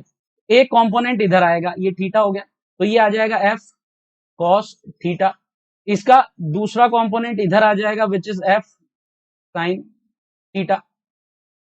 इसी तरीके से अब दूसरा यहां पर कंपोनेंट करते हैं इस फोर्स का, ठीक है, तो ये वाला एंगल यहां पर हमारा थीटा बन रहा था, ठीक है, ये वाला एंगल थीटा बन रहा था। अब इसको यहां पर इसके भी दो कंपोनेंट हो जाएंगे, एक ये होगा और एक परपेंडिकुलर हो जाएगा, तो परपेंडिकुलर वाला कंपोनेंट यहां पर क्या होगा, एफ साइन थीटा, और ये कंपोनेंट यहां क्या हो जाएगा, एफ कॉस थीटा, क्योंकि ये वाला एंगल यहां पर थीटा बनेगा। तो इस तरीके से अब यहां पर हमें टॉर्क कैलकुलेट करना है about this centre of the dipole, तो सेंटर ऑफ द डाइपोल के अबाउट में टॉर्क कैलकुलेट करेंगे तो क्या होगा, एफ कॉस थीटा जो है इसी आर्म के अलोंग है, जबकि हमें क्या चाहिए होता, आर्म लेंथ के परपेंडिकुलर फोर्स टॉर्क प्रोवाइड करता है। देखिए जैसे ये हमारा डाइपोल है, अब इस डाइपोल को ऐसे पुल करूंगा तो इसकी वजह से क्या टॉर्क आएगा, इसके अबाउट में रोटेशन मिलेगा नहीं। इसी तरह से ये वाला जो है नीचे वाला एफ कॉस थीटा, इससे भी पुल यहाँ नीचे किया जा रहा है तो इसकी वजह से कोई टॉर्क आएगा क्या सेंटर के अबाउट, नहीं, लेकिन इसके परपेंडिकुलर जो फोर्स है एफ साइन थीटा वो इसे रोटेट कराएगा। इसी तरह से इधर वाला जो एफ साइन थीटा है वो भी रोटेट कराएगा, तो दोनों जो है यहाँ पर इसको टॉर्क प्रोवाइड करने में हेल्प करेंगे। तो इसके पास में नेट टॉर्क आ जाएगा। इसका टॉर्क कितना आएगा, डिस्टेंस यहाँ पर कितनी है, डिस्टेंस ए है, ये भी मान ली डिस्टेंस ए है, तो इस वाले का टॉर्क कितना आ जाएगा, ए इंटू एफ साइन थीटा, और दूसरे वाले का टॉर्क कितना आ जाएगा, इसका भी आ जाएगा प्लस ए इंटू एफ साइन थीटा। तो ये आपका कितना हो जा रहा है बच्चे, तो ये हो गया 2 a f साइन थीटा, और f का वैल्यू यहां पर कितना होता है, f का वैल्यू था q इंटू ई साइन थीटा। अब यहां पर आप एक चीज देखें, जो डाइपोल मोमेंट है वो कितना है, दोनों के बीच का डिस्टेंस इंटू चार्ज, तो चार्ज इज q और डिस्टेंस इज 2a, तो यहां से ये q इंटू 2a उठा करके ये हमारा क्या हो गया है, dipole moment p e sine theta, और पी साइन थीटा इसका मतलब क्या है, पी क्रॉस ई। तो ये वैल्यू आप ध्यान रखें कि अगर यूनिफॉर्म इलेक्ट्रिक फील्ड है तो वहां पर नेट फोर्स जो होने वाला है डाइपोल पर वो जीरो होगा, और टॉर्क जो है वो पी क्रॉस ई से दिया जाएगा। अब ये जीरो कब होगा टॉर्क, ये जीरो जब होगा जब यहाँ पर थीटा का वैल्यू जीरो हो जाएगा, यानी इलेक्ट्रिक फील्ड और आपका डाइपोल मोमेंट दोनों एक ही लाइन के अलॉन्ग सेम डायरेक्शन में हो जाएंगे। चमकता है यहां तक, ठीक है, तो ये रिजल्ट ध्यान रखें। चले आगे क्वेश्चन देखते हैं। अब हम क्वेश्चन क्या कह रहा है, यहां पर ये बोल रहा है हमसे कि 3 point charges are there plus q minus 2q and plus q are placed on x is equal to 0, y is equal to a, z is equal to 0 and 0, 0, 0 and a, 0, 0 इस तरीके से 3 कोऑर्डिनेट दे दिए हैं और तीनों की position हमें यहाँ पर बेसिकली दे दी है। अब कह रहा है कि magnitude and the direction of electric dipole moment vector of this charge assembly are. देखिए क्या सेटअप है यहाँ पर वो देख लेते हैं। यहाँ पर ये मैंने एक्स एक्सिस ले लिया है और ये वाई एक्सिस ले लिया। अब ये जो पहला है यहाँ पर प्लस क्यू, ये कहां पर है, y इजिकल टू ए पर है, तो यहाँ पर हमारा प्लस क्यू है, ठीक है। और ये वाला जो माइनस टू क्यू है कहां पर है, ओरिजिन पर है, तो ये माइनस टू क्यू यहाँ पर है। और ये वाला जो अगला प्लस क्यू है ये कहां पर है बेटे, ये है x इजिकल टू ए पर, तो ये यहाँ पर है, ठीक है। डिस्टेंसेस कितनी है, यहां से a डिस्टेंस है, इसकी भी ओरिजिन से a डिस्टेंस है। अब ये जो 2q था इसको मैं कुछ इस तरीके से लिख सकता हूं, this 2q is nothing but minus Q and minus Q, दो माइनस क्यू लिखे हुए हैं यहाँ पर, ठीक है। तो अब इसको मैं ऐसे कर सकता हूं, यहाँ पे ये एक तो मेरा ये हो गया, ये माइनस क्यू और यहाँ पर प्लस क्यू, ये x के अलोंग, ठीक है। और एक दूसरा ये हो गया मेरे पास, ये माइनस क्यू और एक ये प्लस क्यू, ये y के अलोंग, ठीक है। इनके बीच डिस्टेंस a, इनके बीच डिस्टेंस a, तो डाइपोल मोमेंट अगर मैं p बोलता हूं तो ये कितना हो जाएगा, चार्ज इनटू डिस्टेंस a, और ये वाला भी कितना हो जाएगा, चार्ज q और डिस्टेंस a। तो हमारे पास अल्टीमेटली क्या हो गया, हमारे पास यहाँ पर दो डाइपोल बन गए हैं। देखिए कैसे बन गए हैं, ये y एक्सिस है, ये x एक्सिस है, तो एक डाइपोल जो है मेरा किस डायरेक्शन में है, वो इस डायरेक्शन में है p, और दूसरा डाइपोल इस डायरेक्शन में p, माइनस से प्लस की तरफ इसका डायरेक्शन होता है डाइपोल का, ठीक हो गया। अब इनका जो रिजल्टेंट आएगा वो इसके बीच में आ जाएगा, तो ये कितना आ जाएगा, √2p, ठीक है, 45 डिग्री एंगल पर, क्योंकि दोनों p हैं, क्लियर है। तो रिजल्ट क्या आ जाएगा यहाँ पर, √2p, और p का वैल्यू क्या है यहाँ पर, q इंटू ए, तो √2q into a along which direction, along plus x, no, along plus y, no, √2qa along the line joining point x0, y0, z0 and xa, y is equal to a, z is equal to a, क्या z is equal to 0, क्या ये होगा या फिर ये होगा, qa along the line joining 0, 0, 0 and a, 0, तो कौन सा होगा, ये वाला होगा a। देखिए कैसे होगा यहाँ पर, देखिए ये वाला तो आपका क्या है, ये 0, 0, 0 ओरिजिन है, ठीक है बच्चे, और यहां से मैं चला जाऊं तो ये आपका क्या है, a, 0, यही है कि नहीं है ना। यहां से यहां तक a, यहां से यहां तक a, कितना एंगल बन रहा है, 45 डिग्री, समझता है। तो ये आपका आंसर आ जाएगा, ठीक है। तो सिंपल है। तो इस तरह का क्वेश्चन भी आपको ध्यान रखना है कि यहाँ पर आपको असेंबली ऑफ पॉइंट चार्जेस दिया है और उससे हमने डाइपोल निकाल लेना है। अगला देखें, अगला बोल रहा है कि अ point charge capital Q lies on the perpendicular bisector of an electric dipole of dipole moment P if the distance of Q from the dipole is R, then the electric field at Q is proportional to। Basically कह रहा क्या है ये भैया, ये तो simple सी बात होगी, तो रिजल्ट आ गया हमारा ना। ये कह रहा है कि यहाँ पर जो बाइसेक्टर है यानी इक्वेटोरियल पर, इक्वेटोरियल लाइन पर कोई पॉइंट है, तो वहां पर डाइपोल मोमेंट जो इलेक्ट्रिक फील्ड है डाइपोल की वजह से, उसका वैल्यू क्या होगा। तो सीधा फॉर्मूला हमें पता है क्या होता है, के पी अपॉन आर क्यूब, और डायरेक्शन डाइपोल मोमेंट के अपोजिट होती है, तो यानी कि किसके प्रोपोर्शनल है, पी के, और इनवर्सली प्रोपोर्शनल है आर क्यूब के, यानी कि आर पावर -3 के प्रोपोर्शनल है। तो क्या आ जाएगा यहाँ पर, this d, p and r power -3। तो बिल्कुल लड्डू सा क्वेश्चन था। अगले क्वेश्चन को पकड़ते हैं। ये कह रहा है electric dipole placed an angle of 30 degree with an electric field intensity this, then it experiences a torque of 4 Newton into meter.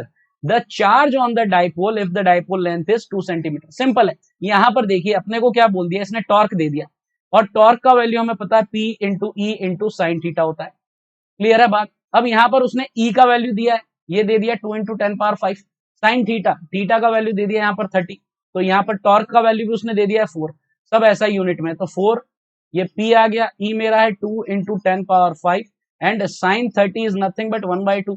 तो यहां से मेरे पास में 4 is equal to P into 10 power 5 हो जाता है, और यहाँ पर P का वैल्यू अगर मैं निकालूंगा तो 4 अपॉन 10 पावर 5, ये आपका डाइपोल मोमेंट का वैल्यू आ गया। अब ये कह रहा है कि भैया डाइपोल का जो लेंथ है वो इतना है, तो उसका चार्ज कितना होगा, तो P is equal to charge into the separation, ठीक है। तो यहाँ पर P है 4 into 10 power -5 is equal to charge, ये मुझे चाहिए, और 2 सेंटीमीटर यानी 2 इंटू 10⁻²। तो यहां से क्या हो जाता है, Q is equal to 2 into 10⁻³ यानी कि 2 मिली कूलाम। ये अपना आंसर बन जाता है। तो डायरेक्ट रिजल्ट बेस है, फॉर्मूला बेस्ड है, P cross E, P sine theta, torque का वैल्यू अभी हमने देखा थोड़ी देर पहले। चले अगला उठाते हैं। अब यहां पर क्या बोल रहा है, टॉर्क कितना होगा भैया, फॉर्मूला पूछ लिया यहां तो सीधे सीधे, तो P क्रॉस E, बात खत्म, आगे बढ़े। इलेक्ट्रिक फ्लक्स, अब ये नया आइटम आता है, यहां पर इलेक्ट्रिक फ्लक्स की बात कर लेते हैं। ठीक है, अब फ्लक्स क्या होता है, इलेक्ट्रिक फ्लक्स यहां पर हमें निकालना है। ठीक है, तो अगर सिंपल तरीके से इलेक्ट्रिक फ्लक्स को डिफाइन किया जाए बच्चे, तो इलेक्ट्रिक फ्लक्स क्या हो जाएगा, number of electric field lines passing through a cross section area, यानी कोई एरिया है, कोई प्लेन है, उससे कितनी number of electric field lines pass कर रही हैं, वो हमें क्या बताता है, फ्लक्स बताता है। परपेंडिकुलर क्रॉस करनी चाहिए। ठीक है, कुछ इस तरीके से। ठीक है, ये हमारा एरिया है। ठीक है, ये एरिया है, ये ऐसा रखा है, और इलेक्ट्रिक फील्ड लाइंस इसके परपेंडिकुलर क्रॉस हो रही है। ठीक है, तो कितनी इलेक्ट्रिक फील्ड लाइंस इसको परपेंडिकुलरली क्रॉस करके जा रही हैं, वही हमें क्या बताता है, इलेक्ट्रिक फील्ड, इलेक्ट्रिक फ्लक्स के बारे में बताता है, इलेक्ट्रिक फ्लक्स की वैल्यू बताता है। ठीक है, अब यहां पर एक चीज समझते हैं हम। ठीक है, हम नंबर ऑफ फील्ड लाइंस कैसे पता करेंगे भाई, फील्ड लाइंस गिनने बैठेंगे क्या, ऐसा तो नहीं होगा। तो फील्ड लाइन कैसे पता चलती है, नंबर ऑफ फील्ड लाइंस का कैसे मेजर किया जाएगा, कैसे आइडिया लगेगा। देखिए, जब मैं इलेक्ट्रिक फील्ड के बारे में आपको डिस्क्राइब कर रहा था, तो हमने कुछ पॉइंट्स डिस्कस किए थे कि अगर इलेक्ट्रिक फील्ड लाइंस डेंसिटी ज्यादा है, यानी कि इलेक्ट्रिक फील्ड लाइंस पास पास है, तो वहां पर इलेक्ट्रिक फील्ड का इंटेंसिटी ज्यादा है ना, ई से जिसे हम रिप्रेजेंट करते हैं, इलेक्ट्रिक फील्ड इंटेंसिटी या इलेक्ट्रिक फील्ड स्ट्रेंथ, या इन जनरल इलेक्ट्रिक फील्ड भी इसे हम बोल देते हैं। तो जितना ई का मैग्नीट्यूड होगा, उतनी ही फील्ड लाइंस पास पास होंगी, और जितनी पास पास होंगी, उतनी ही ज्यादा किसी सर्टेन एरिया से वो गुजरेंगी। तो एक तो किस पर डिपेंड करेगा, फ्लक्स की स्ट्रेंथ कितना है, दूसरा एरिया कितना बड़ा है। अब ज्यादा बड़ा एरिया अगर हम ले लेंगे, तो ज्यादा लाइंस पास होंगी ऑब्वियसली, किसी एक सर्टेन इलेक्ट्रिक फील्ड में अगर बड़ा एरिया हम रखेंगे, बड़ा प्लेन लेंगे, तो उससे ज्यादा लाइंस गुजरेंगी। तो दूसरा डिपेंड किस पर कर रहा है, एरिया पर, यानी एक तो हो गया हमारा ई पर, दूसरा डिपेंड कर रहा है एरिया पर, और तीसरा चीज एंगल पर भी डिपेंड कर रहा है। कैसे, जैसे मान लीजिए इलेक्ट्रिक फील्ड लाइंस मेरी ऐसे गुजर रही, ठीक है, ऐसे, और मेरा ये जो प्लेन है, ये ऐसा परपेंडिकुलर ना हो करके इसी के अलोंग रख दिया, तो क्या इसको क्रॉस करके जा रही है फील्ड लाइंस, नहीं जा रही है। यानी तीसरी चीज क्या हो गई, angle, angle between these two. तो इन तीनों चीजों पर डिपेंड करता है। ठीक है, अब इसका मेजरमेंट कैसे किया जाएगा वो देख लेते हैं। देखिए, यहां पर ये वाला जो मेरा प्लेन है, ठीक है, ये प्लेन है, इसका एरिया वेक्टर इस प्लेन के परपेंडिकुलर होगा। ठीक है, ये चीज हम जानते हैं कि एरिया वेक्टर जो होता है, वो जो हमारा प्लेन होता है, एरिया होता है, उसके परपेंडिकुलर होता है। तो ये एरिया वेक्टर, और ये इलेक्ट्रिक फील्ड। ठीक है, तो यहां पर मुझे फ्लक्स निकालना है, तो फिलहाल ये पूरे के पूरे एरिया को ये ई जो है, यानी इलेक्ट्रिक फील्ड लाइंस जो है वो क्रॉस कर रही है, तो सीधा ई इंटू ए हो जाएगा। लेकिन हर बार ये केस नहीं होगा, इसे दूसरे केस से समझते हैं हम। ठीक है, यहां पर मैंने एक केस ले लिया है। अब ये केस कैसा है कि ये वाला जो प्लेन है, अभी ये किसी एंगल पर है। ठीक है, ये किस तरीके से, देखिए इमेजिन कीजिए, ये वाला है ऐसे थीटा एंगल पर है, यानी ये वर्टिकल लाइन है या वर्टिकल प्लेन, और ये वाला जो मेरा एरिया है ऐसा है। ठीक है, ऐसा झोपड़ी साइड बन रहा है, एक स्लोप बन रहा है यहाँ पर। ठीक है, स्लोप कितने एंगल पर, थीटा पर। अब यहां पर मैं क्या कर रहा हूं, इसमें इस एरिया के दो कंपोनेंट कर दिए। ठीक है, ये इस तरह से था, इसके दो कंपोनेंट, एक ये, एक ये, एक ये, एक ये, चमकता है ऐसे, दो कंपोनेंट कर दिए। ठीक है, देखिए इसको यहां पर समझ सकते हैं कि ये थीटा एंगल मेरा बन रहा था, क्लियर है बात, और ये वाला मेरा प्लेन था, है ना, ये मैं साइड व्यू बता रहा हूं, और ये एरिया वेक्टर हो गया, ये परपेंडिकुलर में एरिया वेक्टर। ठीक है, ये वाला एंगल थीटा है मेरा, ठीक है, ये वाला थीटा है, ये वाला थीटा है, तो ये भी थीटा हो गया, और ये मेरा क्या हो गया, 90 माइनस थीटा। तो अब इस एरिया वेक्टर के, भाई वेक्टर तो वेक्टर ही है ना, एरिया वेक्टर हो, वेलोसिटी वेक्टर हो, कुछ भी हो, तो इसके कंपोनेंट कर सकता हूं मैं। तो ये वाला हो गया मेरा ए साइन थीटा, और इसका दूसरा कंपोनेंट आ गया मेरा ए कॉस थीटा। अब यहां से देखिए कि ये वाला जो है, ये हॉरिजॉन्टल में जो आपको नजर आ रहा है, देखिए दोबारा से बताता हूं, ये वाला, इसका एरिया वेक्टर कौन सा है, ए कॉस थीटा, और ये वाला जो है इसके परपेंडिकुलर, इसका कौन सा है, ए साइन थीटा। ठीक है, ऊपर, और मेरी इलेक्ट्रिक फील्ड लाइंस जो है वो कैसे आ रही हैं, यहाँ पर, ये तो मैंने बता ही दिया आपको, ये एरिया वेक्टर है और इसके कंपोनेंट हमने कर लिए। ठीक है, और मेरी इलेक्ट्रिक फील्ड लाइंस आ रही हैं ऐसे, ये देखिए जैसे पहले आ रही थी एग्जैक्टली वैसे ये मेरा इलेक्ट्रिक फील्ड का डायरेक्शन है। ये इलेक्ट्रिक फील्ड लाइंस ऐसे आ रही है, ठीक है। तो आप देखिए ये था प्लेन, इसके दो कंपोनेंट एक ये और एक ये, और इलेक्ट्रिक फील्ड लाइंस इधर से आ रही हैं। तो ये जो ऊपर वाला है क्या इसको क्रॉस करके जाएंगी? नहीं जाएंगी, इसी के तो पैरेलल निकल जाएंगी ना, बिल्कुल स्लाइड करते हुए। तो इस प्लेन के थ्रू कोई इलेक्ट्रिक फील्ड लाइंस पास नहीं हुई है, यानी इस कंपोनेंट से कोई फ्लक्स जनरेट नहीं हुआ है, यानी कि कोई फ्लक्स पास नहीं हुआ है। और ये वाला जो परपेंडिकुलर कंपोनेंट था, सारी की सारी फील्ड लाइन जो है इसी से पास होंगी, यानी कि अब मुझे जो फ्लक्स का कैलकुलेशन करना है वो सिर्फ इन दोनों की वजह से करना है। तो अभी मेरा जो फ्लक्स आएगा वो यहां पर क्या आ जाएगा, इधर मैं मेंशन कर देता हूं, फ्लक्स को फाई से रिप्रेजेंट करते हैं, तो ये आ जाएगा मेरा ई, और एरिया कितना, ए कॉस थीटा। अब इसको मैं कैसे लिख सकता हूं, इसको मैं लिख सकता हूं E vector dot A vector. तो ये तीनों चीजें आ गई, जो मैंने कहा था कि किस पर डिपेंड करेगा, इलेक्ट्रिक फील्ड इंटेंसिटी, एरिया और एंगल। तो तीनों चीजें आ गई, इलेक्ट्रिक फील्ड इंटेंसिटी, एरिया और एंगल। समझ में आ रही है बात? तो मैंने डिटेल में आपको फ्लक्स समझाने की कोशिश की है। तो फ्लक्स ये है, ठीक है, सिंपल भाषा में, कि कितनी फील्ड लाइंस किसी एक प्लेन से या एरिया से पास हो रही हैं, ठीक है, और डिपेंड कर रहा है फील्ड इंटेंसिटी उस एरिया पर, और तीसरी चीज एरिया वेक्टर और फील्ड के एंगल पर, दोनों के बीच के एंगल पर, ठीक है। तो डॉट प्रोडक्ट कर लें, आपको वैल्यू मिल जाएगा। क्लियर हो गई बात? आगे चलें। यहाँ पर ये कॉम्पोनेंट्स है, ठीक है, ये बाद में आ रहे हैं, मैंने कर दिया उसके बाद आ रहे हैं, पता नहीं कहां से घूमते घूमते, ठीक है। ये देखो, ये वाला ए साइन थीटा, ए कॉस थीटा। चलो आगे बढ़े। अब यहाँ पर फ्लक्स की बात कर लेते हैं। फ्लक्स एक स्केलर क्वांटिटी है, क्योंकि डॉट प्रोडक्ट है भाई। डॉट प्रोडक्ट क्या होता है, स्केलर ही होता है, ठीक है, क्योंकि स्केलर प्रोडक्ट ही होता है उसका नाम असल में। तो वो डॉट प्रोडक्ट है, तो स्केलर प्रोडक्ट है, वो वहां से भी पता चलता है। अब फ्लक्स आपका पॉजिटिव भी हो सकता है भाई, नेगेटिव भी हो सकता है, और जीरो भी हो सकता है। कैसे होता है इसको थोड़ा और डिटेल में देखेंगे। यूनिट इसका वोल्ट इंटू मीटर या न्यूटन पर कुलाम इंटू मीटर स्क्वायर हो जाता है। वो आप देख सकते हैं कि तीनों वहां दो क्वांटिटीज हैं, इलेक्ट्रिक फील्ड इंटेंसिटी और हमारा एरिया, दोनों को मल्टीप्लाई करेंगे तो यही बनता है। Flux through close surface in uniform electric field is zero. क्या कह रहा है ये? मान लो ये एक हमारे पास में क्यूब है, क्लोज सरफेस है, क्यूब पैक क्लोज, ठीक। अब इलेक्ट्रिक फील्ड यहां पर पास हुआ, ठीक है, और यूनिफॉर्म है, तो इसके थ्रू जो टोटल फ्लक्स है, जो क्यूब के थ्रू पास किया, वो क्या है, जीरो। कैसे जीरो है भाई? देखिए, ये वाला जो एरिया है, ये वाला जो पहला वाला एरिया है, यानी ये वाला जो प्लेन है, इससे इलेक्ट्रिक फील्ड लाइंस एंटर करी, ठीक है, एंटर कर गई भाई। और ये जो दूसरा है, इससे सारी की सारी निकल गई। ऊपर और नीचे वाले प्लेन से और साइड वाले प्लेन से तो कोई फ्लक्स पास होगा नहीं, सिर्फ इन दोनों से ही पास होगा, ठीक है। दोनों एरिया सेम है और इलेक्ट्रिक फील्ड भी यूनिफॉर्म है, तो जितनी नंबर ऑफ लाइंस इधर से पास हुई उतनी इधर से निकल गई, यानी जितना फ्लक्स एंटर हुआ उतना एग्जिट हो गया, तो नेट जीरो हो गया। ये क्यों कह रहे हैं, देखिए यहां पर समझते हैं। ये नेगेटिव चार्ज है, तो इलेक्ट्रिक फील्ड लाइंस जो है नेगेटिव चार्ज की तरफ आएंगी, इधर टर्मिनेट होगी, और ये पॉजिटिव है तो पॉजिटिव से बाहर जाएंगी।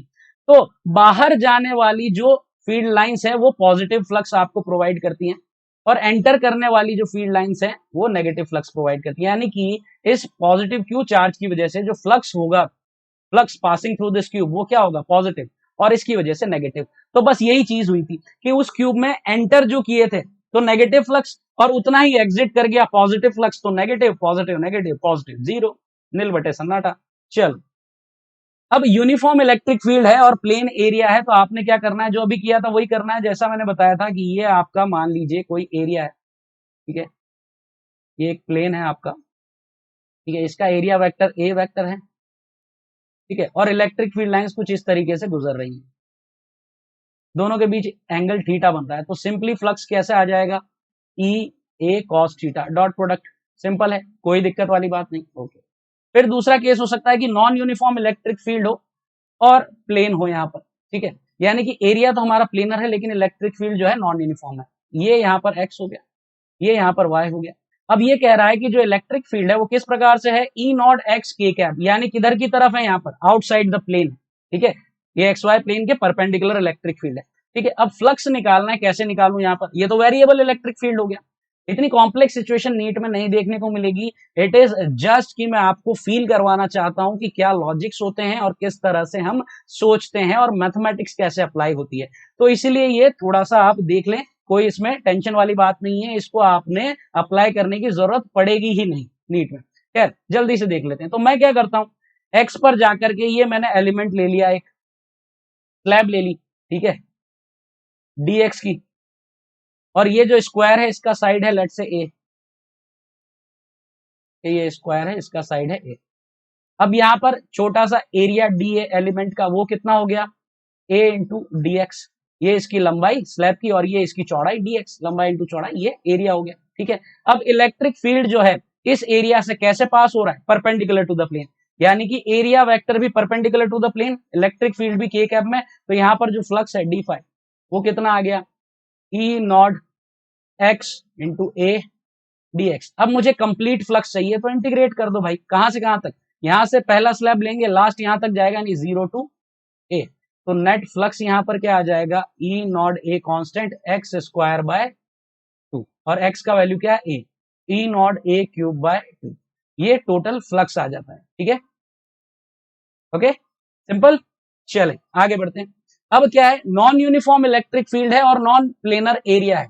मतलब इलेक्ट्रिक फील्ड यूनिफॉर्म है लेकिन एरिया जो है वो नॉन प्लेनर है, यानी प्लेन नहीं है, एक 2D प्लेन नहीं है यहाँ पर। तो क्या है, इस तरह का कुछ है, ये क्या है, हेमिस्फेरिकल सरफेस हो गया आपका। अब इसके थ्रू इलेक्ट्रिक फील्ड लाइंस पास करें। अब यहाँ पर फ्लक्स कैसे निकाला जाए, तो जब हमारे पास इस तरह के ऑब्जेक्ट होते हैं, नॉन प्लेनर हो गए, तो उस केसेस में हम क्या करते हैं, हम लेते हैं प्रोजेक्टेड एरिया।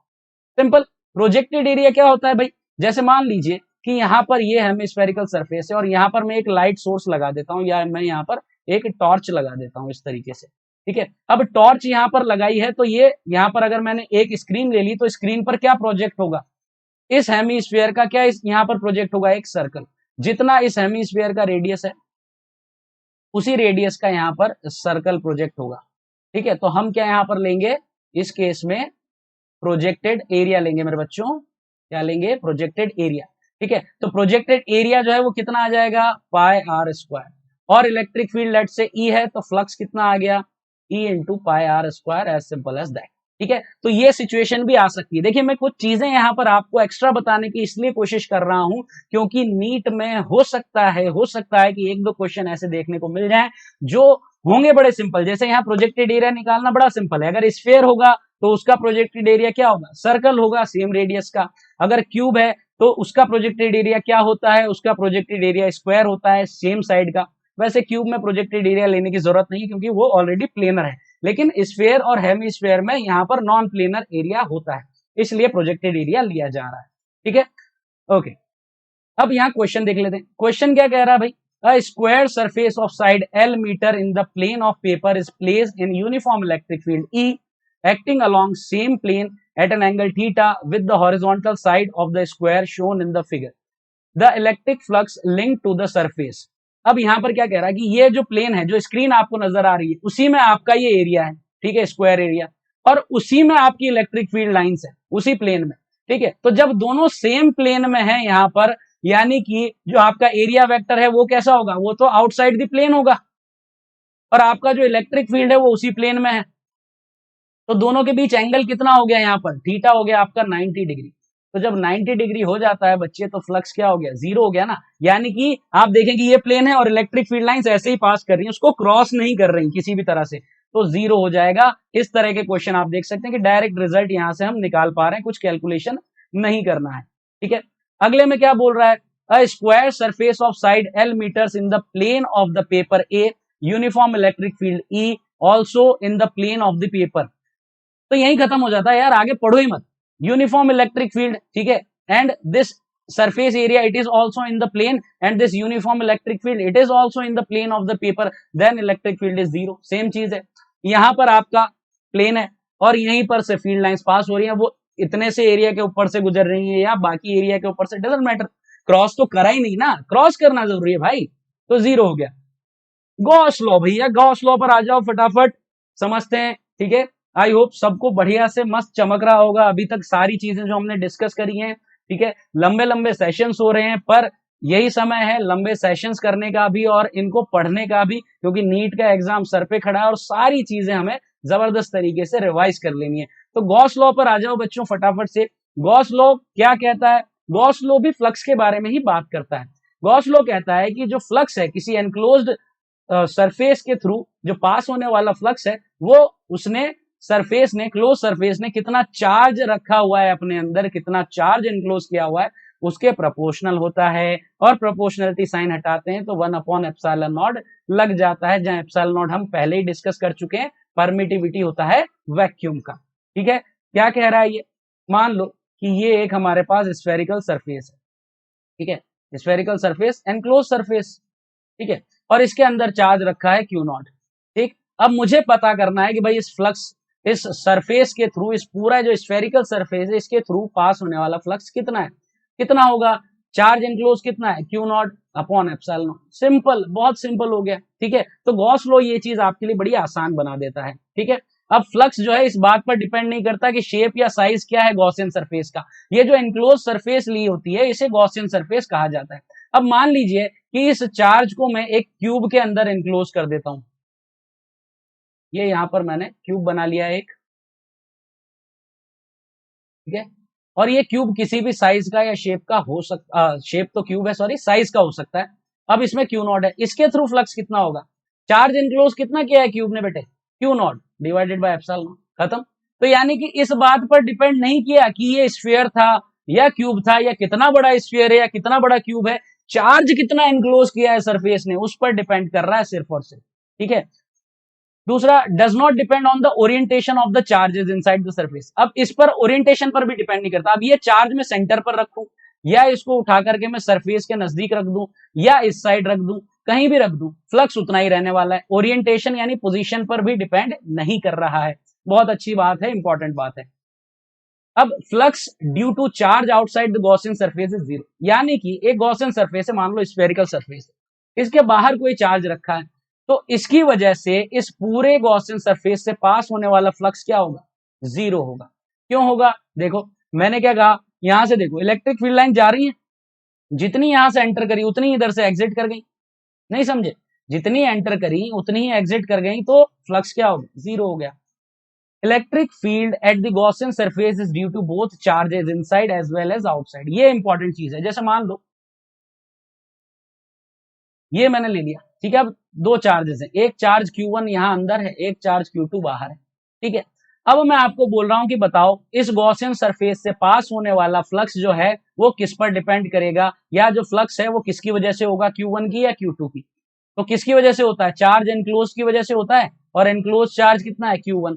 ठीक है, तो Q1 की वजह से होगा, Q2 की वजह से होगा क्या, नहीं, अभी पढ़ा कि भाई बाहर वाले की वजह से क्या होता है, जीरो, तो Q2 बाहर है, इसकी वजह से जीरो, तो सिर्फ Q1 की वजह से होगा। लेकिन वहीं अगर कोई आपसे पूछ लेता है कि भाई बताओ इस सरफेस पर कोई पॉइंट है, उस पर इलेक्ट्रिक फील्ड किसकी वजह से होगा, तो भैया दोनों की वजह से होगा। ठीक है, दोनों की वजह से इलेक्ट्रिक फील्ड वहां पर होगा। ठीक है, ये डायरेक्ट रिजल्ट है, यहाँ पर इलेक्ट्रिक फील्ड कोई कैलकुलेट नहीं करवा रहा है आपसे, और ये भी पूछे जाने के चांसेस बहुत कम है, बारीक बारीक चीजें मैं आपको बता रहा हूं, लेकिन आप जान ले, क्योंकि इन पे डायरेक्ट रिजल्ट आ सकता है। क्योंकि मान लीजिए ऐसा कुछ पूछ लिया, ऐसी सिचुएशन दे दी, तो सॉल्व तो कुछ नहीं करना ना, आप 10 सेकंड में आंसर कर सकते हो, लेकिन पता होना चाहिए ना, पता नहीं होगा तो आंसर कहां से करोगे। इसीलिए ऐसी चीजें मैं ढूंढ ढूंढ कर आपके लिए लाया हूं जिनमें डायरेक्ट रिजल्ट हो, लेकिन वो चीजें बहुत कॉमन ना हो, या उनको इतना ज्यादा एम्फसाइज करके हमने अभी तक पढ़ा ना हो। तो इसीलिए मैंने कहा कि इन पूरे जो सीरीज लेक्चर्स हैं इनमें सबके लिए कुछ ना कुछ है। ठीक है बच्चों, अब गॉस लॉ का एप्लीकेशन, गॉस लॉ का एप्लीकेशन क्या है, एक तो सिंपल तरीके से समझ में आता है कि भाई फ्लक्स हम वहां से निकाल सकते हैं। ठीक है, और दूसरा क्या है, इलेक्ट्रिक फील्ड भी कैलकुलेट किया जा सकता है। तो दोनों चीजों के बारे में बात करेंगे। पहले इस सिचुएशन को ले लेते हैं, यहां पर मेरे पास एक क्यूब है, क्यूब के सेंटर पर मैंने एक चार्ज रख दिया है Q0। अब मुझसे कहा जाता है कि इस क्यूब के थ्रू फ्लक्स कितना होगा, ये बताओ। ठीक है, इस पूरे क्यूब से कितना फ्लक्स पास हो रहा है ये बताओ। ठीक है, तो पॉजिटिव चार्ज है तो पॉजिटिव फ्लक्स आ जाएगा, चार्ज इनक्लोज कितना है, Q0/एप्सिलॉन नॉट, ये हो गया। अब अगर कोई बोलता है कि हर एक सरफेस से कितना फ्लक्स पास हो रहा है ये बताओ भाई। ठीक है, तो यहां पर हर एक सरफेस से, या हर एक फेस, इसको बोल दें हम फेस ऑफ द क्यूब से कितना फ्लक्स पास हो रहा है, तो कितने फेसेस हैं, 6। ठीक है, और ये सेंटर पर यानी सिमेट्रिकली यहां पर इलेक्ट्रिक फील्ड लाइन जा रही होंगी हर फेस के थ्रू, तो यानी कि हम क्या कर दें कि ये जो क्यूब का यहां पर फ्लक्स है उसे डिवाइड कर दें बाय 6, तो ये Q0/6 एप्सिलॉन नॉट, ये हमें यहाँ पर हर एक फेस से गुजरने वाला फ्लक्स मिल जाता है। ठीक है, अब इसी बात को आगे बढ़ाएं, यहां पर मान लीजिए मैंने ये सिचुएशन ले ली। ठीक है, अब इस सिचुएशन में मैंने क्या कर दिया कि यहां पर एक चार्ज रख दिया। ठीक है, यहां पर यहां पर एक चार्ज रख दिया क्यू, ये कैपिटल क्यू। अब मुझसे पूछा जा रहा है कि भैया बताओ कि इस क्यूब के थ्रू पास होने वाला फ्लक्स जो है वो कितना है, ठीक है, कितना है, कैसे निकालेंगे बताओ, ठीक है, सोचो। अब हम कैसे निकाल सकते हैं भाई फ्लक्स इस क्यूब के थ्रू, ठीक है, बड़ा मुश्किल है निकालना। तो इसके लिए क्या तरीका होता है कि हम इस क्यूब को ऐसी सिचुएशन में ले आए कि ये एनक्लोज्ड हो जाए, ठीक है, एनक्लोज्ड हो जाए ये चार्ज, ठीक। तो वो कैसे होगा, मैं इसके पैरेलल में एक और क्यूब रख दिया बिल्कुल सिमेट्रिकली। अब आप देख सकते हैं कि ये मेरे पास क्या हो गया कि एक मेरे पास ये बड़ा क्यूबॉइड बन गया, ठीक है, बड़ा क्यूबॉइड बन गया और उस क्यूबॉइड के सेंटर पर एक तरीके से ये मेरा चार्ज हो गया, ठीक है। अब यहां पर अगर मैं बात करूं, this flux passing through this cuboid is equal to charge enclose q upon epsilon naught, ठीक। और ये क्यूबॉइड किससे मिलकर के बना है, दो क्यूब से मिलकर के बना है और ये चार्ज दोनों क्यूब के सिमेट्रिकल पोजीशन में है, इसलिए flux through the cube is nothing but flux through the cuboid divided by 2। तो ये कितना हो जाता है, क्यू अपॉन 2 एप्सिलॉन नॉट। तो ये क्या किया हमने, थोड़ा सा स्मार्ट प्ले किया, ठीक है, ये एक तरीका हो गया, ठीक है। जो जो यहाँ पर मैं आपको वैल्यूज बता रहा हूं या जो जो मैं तरीके बता रहा हूं और जो जो सिचुएशन बता रहा हूं उतनी भी आपने याद रख ली है। सिर्फ आपको अगर सॉल्व भी नहीं करना आ रहा, आप ये इमेजिन भी नहीं कर पा रहे, तो सीधे याद रख लो कि भाई सरफेस पर अगर रखा हुआ है तो फ्लक्स कितना होगा क्यूब के through, Q upon 2 epsilon naught, ठीक है। दूसरा केस में ले रहा हूं क्योंकि इन केसेस के अलावा और कुछ नहीं आएगा डेफिनेटली, निश्चित तौर पर इसके अलावा कुछ पूछेगा ही नहीं, यही बहुत सारा बता दिया मैंने, ठीक है। अच्छा, अब इस केस में क्या कर ले रहा हूं, मैं चार्ज रख देता हूं यहां पर किसी भी एक एज के सेंटर पर। अब कैसे करें, अब इसको हमने क्या करना होगा, इनक्लोज करना होगा। तो एक तो इसके बगल में मैंने एक क्यूब रख दिया सिमेट्रिकली, ठीक है, एक इसके ऊपर और एक इसके ऊपर, समझ रहे हैं। तो ये मेरा एक बड़ा क्यूब यहां पर बन गया है, ये चमकता है आपको, ठीक है। ये एक बड़ा यहां पर जो है क्यूबॉइड बन गया है मेरा और ये उस क्यूबॉइड के सेंटर पर आ गया। तो फ्लक्स थ्रू दी क्यूबॉइड ये कितना हो जाएगा, कितना हो जाएगा भाई, charge enclose q upon epsilon naught. और कितने क्यूब हैं यहां पर, चार हैं और ये चारों के लिए सिमेट्रिकल पोजीशन पर है।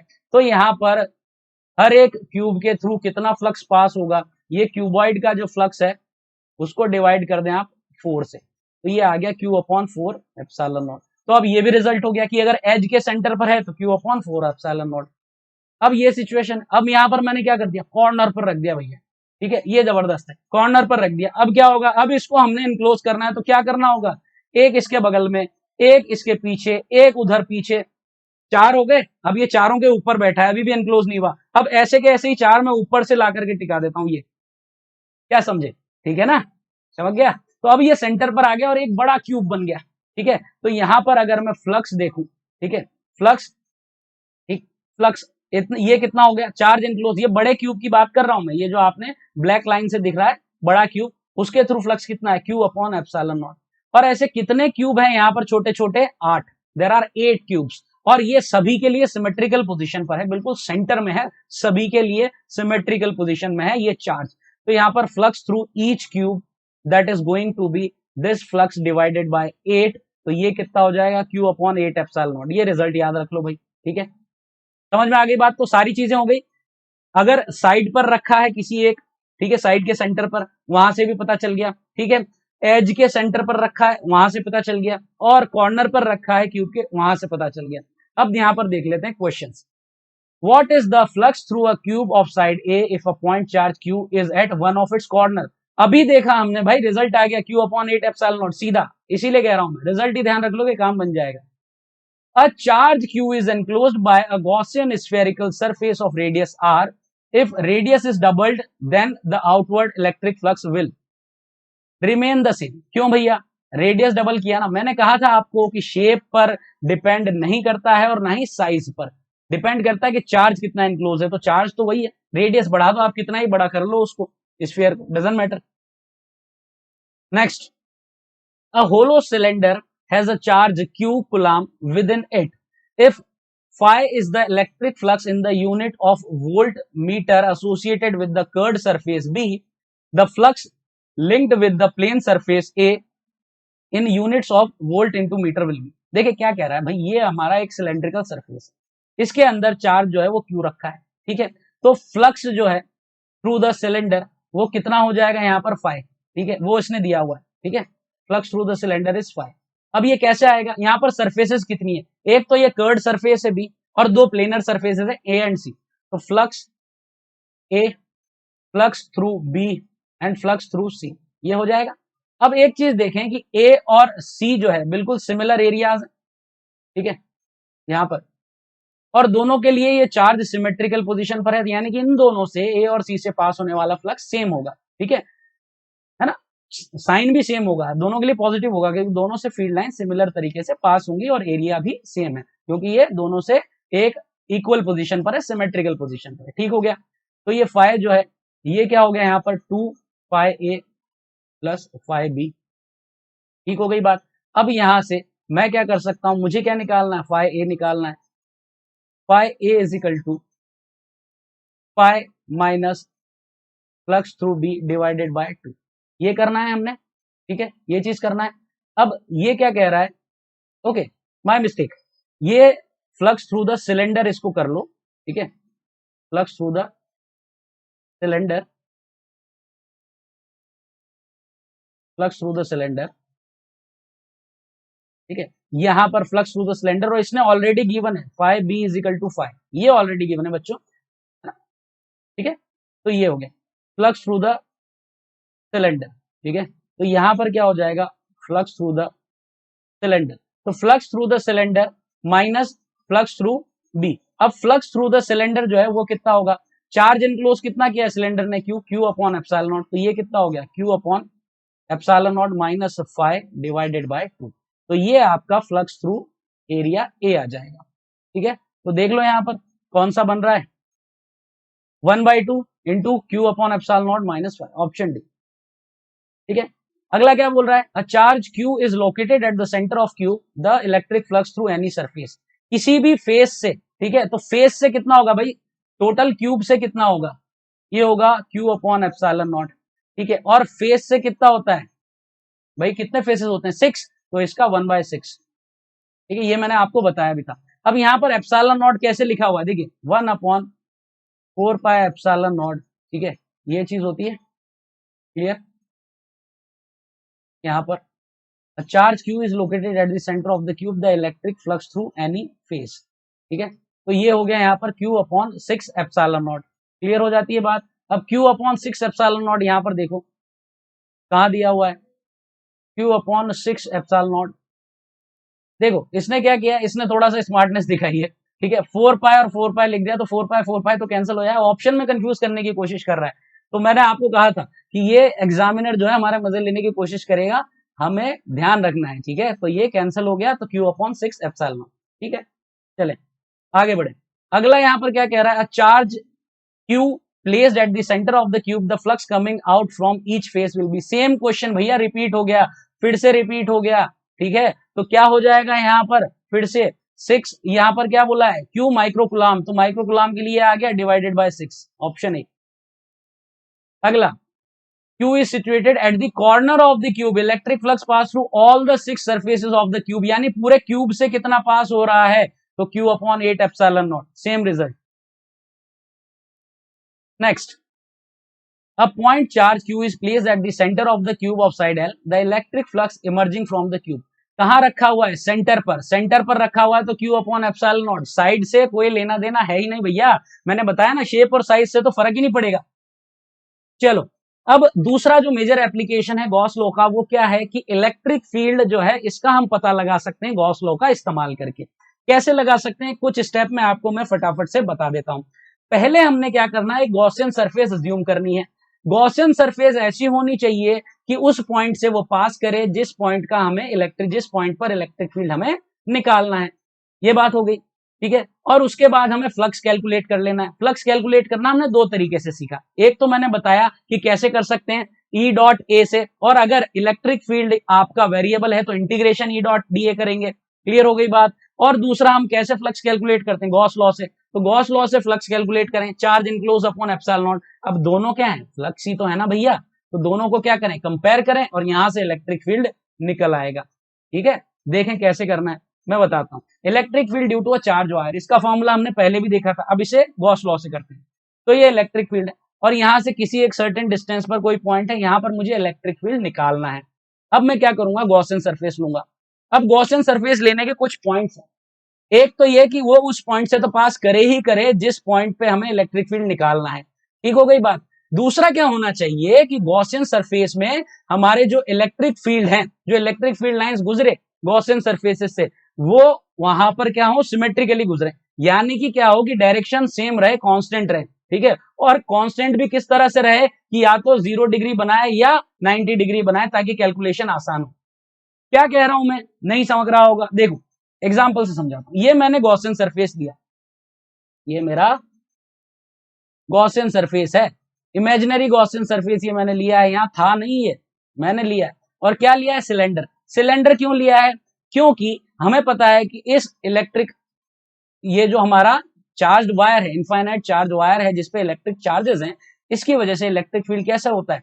ये चार्ज वायर का अगर मैं यहाँ पर टॉप व्यू देखूंगा तो इससे इस तरह से होता है, प्लेन में चारों तरफ इस तरह से आउटवर्ड डायरेक्शन, ठीक है। तो अब ये जब मैंने सिलेंडर लिया है तो सिलेंडर का जो सरफेस बनेगा वो ऐसा बनेगा। तो आप देख सकते हैं कि रेडियली आउटवर्ड डायरेक्शन में है, यानी कि हर तरफ ये जो सिलेंडर का कर्ड सरफेस है, सभी जगह इलेक्ट्रिक फील्ड का डायरेक्शन सेम है, ऐसा है ई, और वैल्यू भी सेम है क्योंकि आर डिस्टेंस पर इलेक्ट्रिक फील्ड सेम होगा, तो ये परपेंडिकुलर है, ऐसा, ठीक है। तो यहां पर हमारे पास तीन सरफेसेस है, एक तो कर्ड सरफेस, ठीक है, नंबर 1 ये, और दूसरा सरफेस एरिया ये वाला हो गया, और एक ये वाला बेस बॉटम। तो दोनों जो है सेम है, 2 और 3, ठीक है, ये है। अब यहां पर जो फर्स्ट वाला है इसका एरिया वेक्टर कैसा है, कर्ड सरफेस एरिया के परपेंडिकुलर यानी रेडियली आउटवर्ड, ये A1।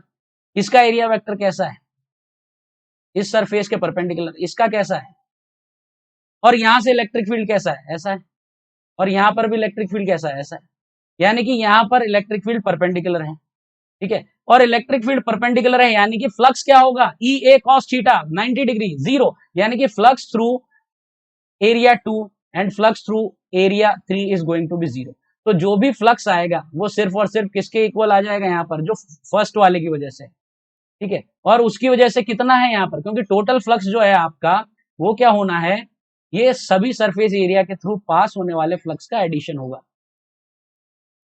ठीक है। और ये कितना होगा, ठीक है। अब यहाँ पर देखिए एरिया वेक्टर इलेक्ट्रिक फील्ड एक ही डायरेक्शन में, तो सीधा मल्टीप्लाई कर दो ई इंटू A1, ठीक है। और मैंने मान लिया कि ये सिलेंडर जो था इसका लेंथ कितना था, L, ठीक है। तो एरिया कितना होता है कर्ड सरफेस का सिलेंडर का, तो कितना 2 पाई आर इंटू एल, ठीक है। ये एरिया हो गया इंटू इलेक्ट्रिक फील्ड, ठीक, ये बात हो गई। अब दूसरा मैं क्या कर सकता हूं, ये फ्लक्स मैंने कैलकुलेट कर लिया किससे, गॉस लॉ से। दूसरा तरीका जो है यहाँ, ये मैंने किस तरीके से कैलकुलेट कर लिया, जो फर्स्ट वाला मेथड था, ठीक है। अब दूसरा मैं क्या गॉस लॉ की तरीके से फ्लक्स कैलकुलेट करूंगा यहाँ पर, ठीक है। दूसरा गॉस लॉ की तरीके से फ्लक्स कैलकुलेट करेंगे, तो वो कैसे आएगा, चार्ज इनक्लोज। अब मान लिया कि भाई इसका लीनियर चार्ज डेंसिटी लैम्डा है, तो इस सिलेंडर के अंदर कितना चार्ज है, एल लेंथ है इस सिलेंडर के अंदर इस वायर की, और एल लेंथ ने कितना चार्ज लिया हुआ है, तो यहाँ पर चार्ज इनक्लोज जो है वो कितना आ जाएगा, length multiplied by charge density, ये तो ये आ गया lambda into L divided by epsilon not. अब दोनों को क्या कर लेना बच्चे, कंपेयर।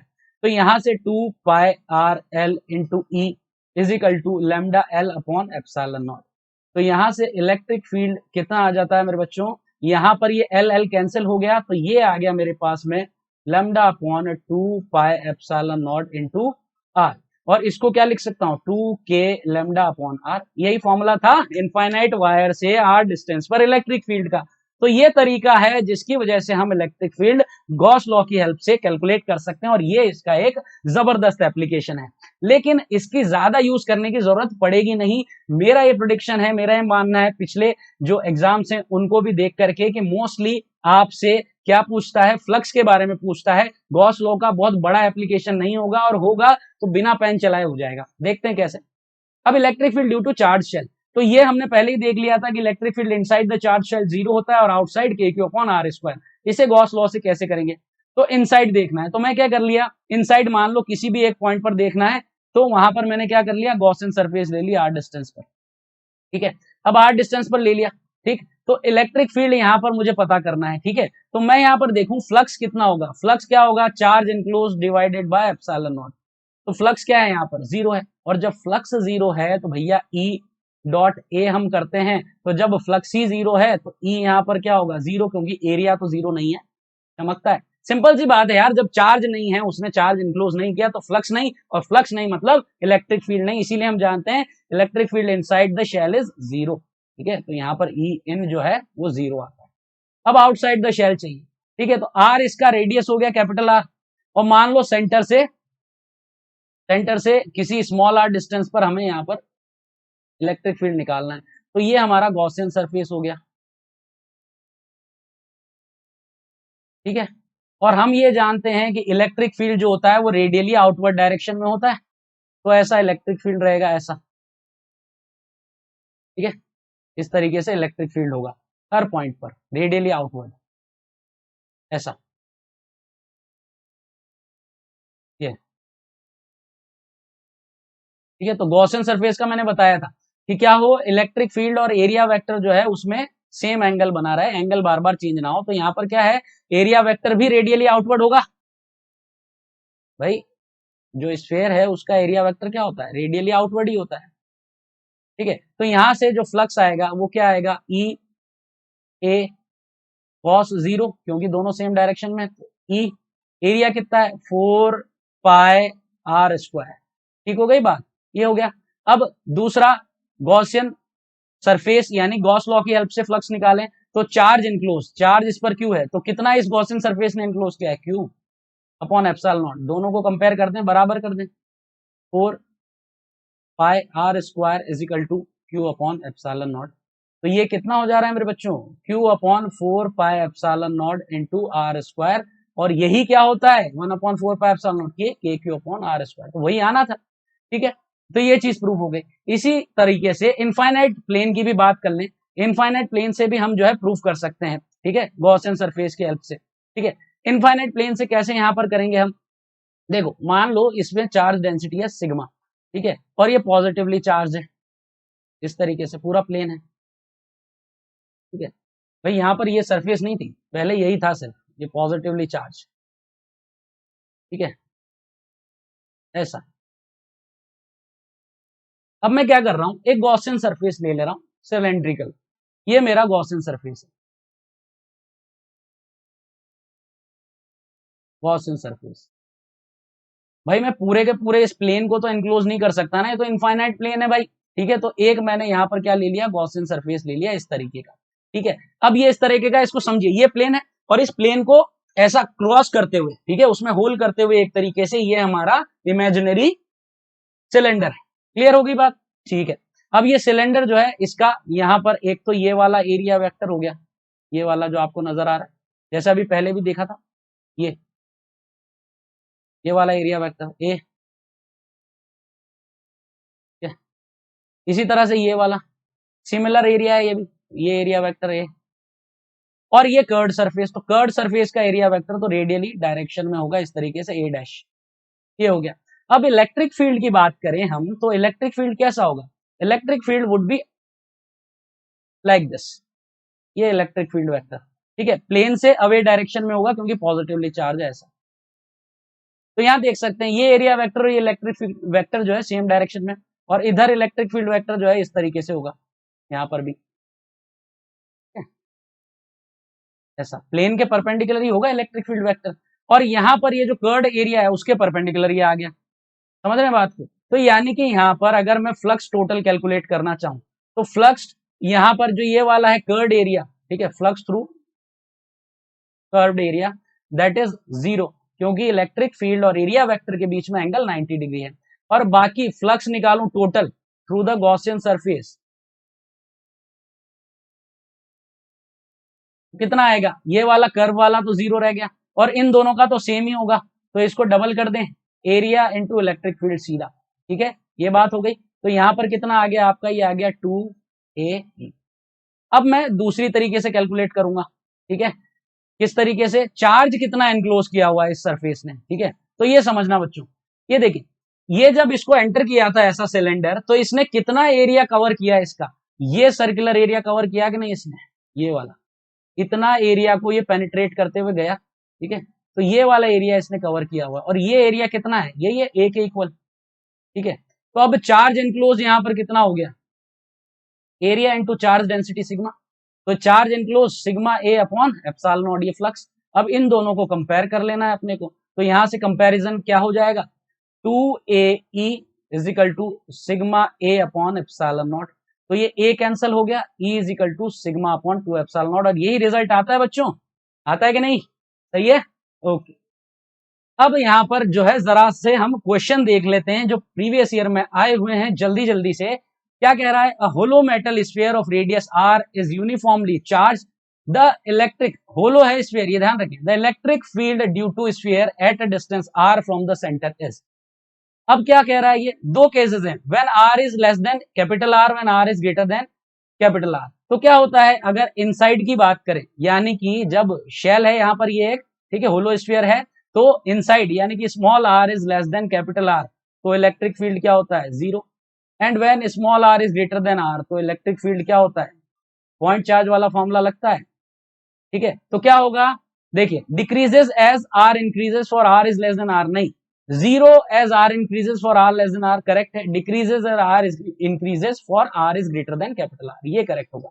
यानी कि जब आर कैपिटल आर से बड़ा है तो डिक्रीज हो रहा है, क्योंकि inversely proportional to the square of distance है, और जब स्मॉल आर जो है वो कैपिटल आर से छोटा है तो जीरो है, ठीक हो गई बात।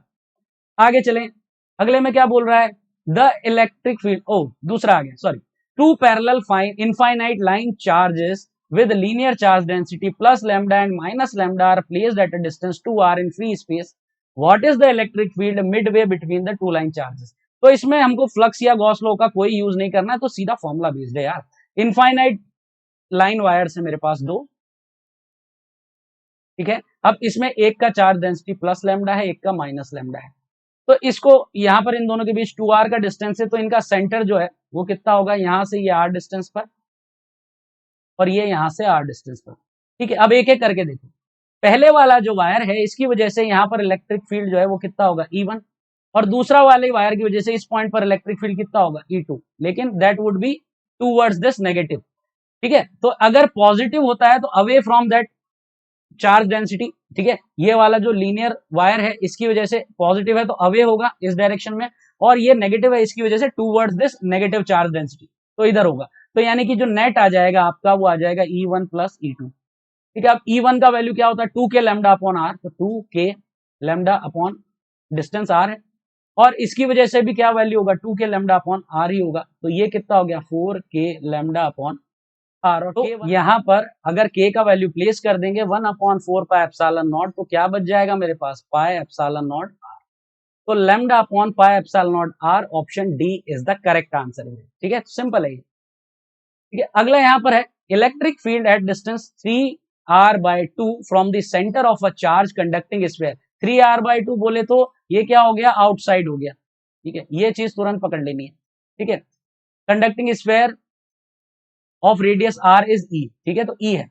The electric field at distance r/2 from the centre of the sphere, देखिए फिर बनाने की कोशिश कर रहा है, मजे ले रहा है, सेंटर की बात हो रही है ना ये, ठीक है, सेंटर की बात हो रही है, शेल है ये, तो यहाँ पर क्या हो रही है, इनसाइड की बात हो रही है, ठीक है।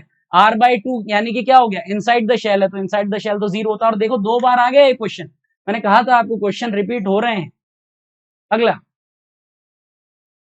अगला क्या कह रहा है, hollow insulated conduction sphere is given a positive charge, this what will be the electric field at the center of the sphere।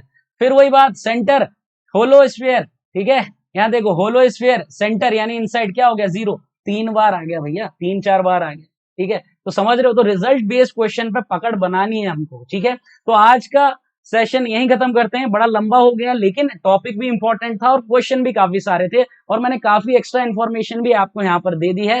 तो मिलते हैं हम लोग अगले लेक्चर में, अगला लेक्चर जो है हमारा वो होने वाला है 11th का, जैसा मैंने कहा था कि हम ऑल्टरनेट चल रहे हैं बच्चों, एक दिन 11th एक दिन 12th लेकर के चल रहे हैं, तो अगला हमारा जो है मोशन इन अ प्लेन होगा, यानी 2D मोशन बेसिकली हम डिस्कस करेंगे, जहां प्रोजेक्टाइल, यूनिफॉर्म सर्कुलर मोशन, ये सब बातें होंगी। तो अगले लेक्चर में मिलते हैं, डेली लाइव में आ रहा हूं दोपहर 12 बजे और शाम को 5 बजे, और संभव सीरीज के लेक्चर्स वहीं पर आपको मिलेंगे, आपका कंप्लीट रिवीजन हो जाएगा नीट से पहले ही, ताकि आप अपनी तैयारी को और मजबूत कर सके। तो मिलते हैं बच्चों अगले लेक्चर में, तब तक के लिए गुड बाय, जय हिंद।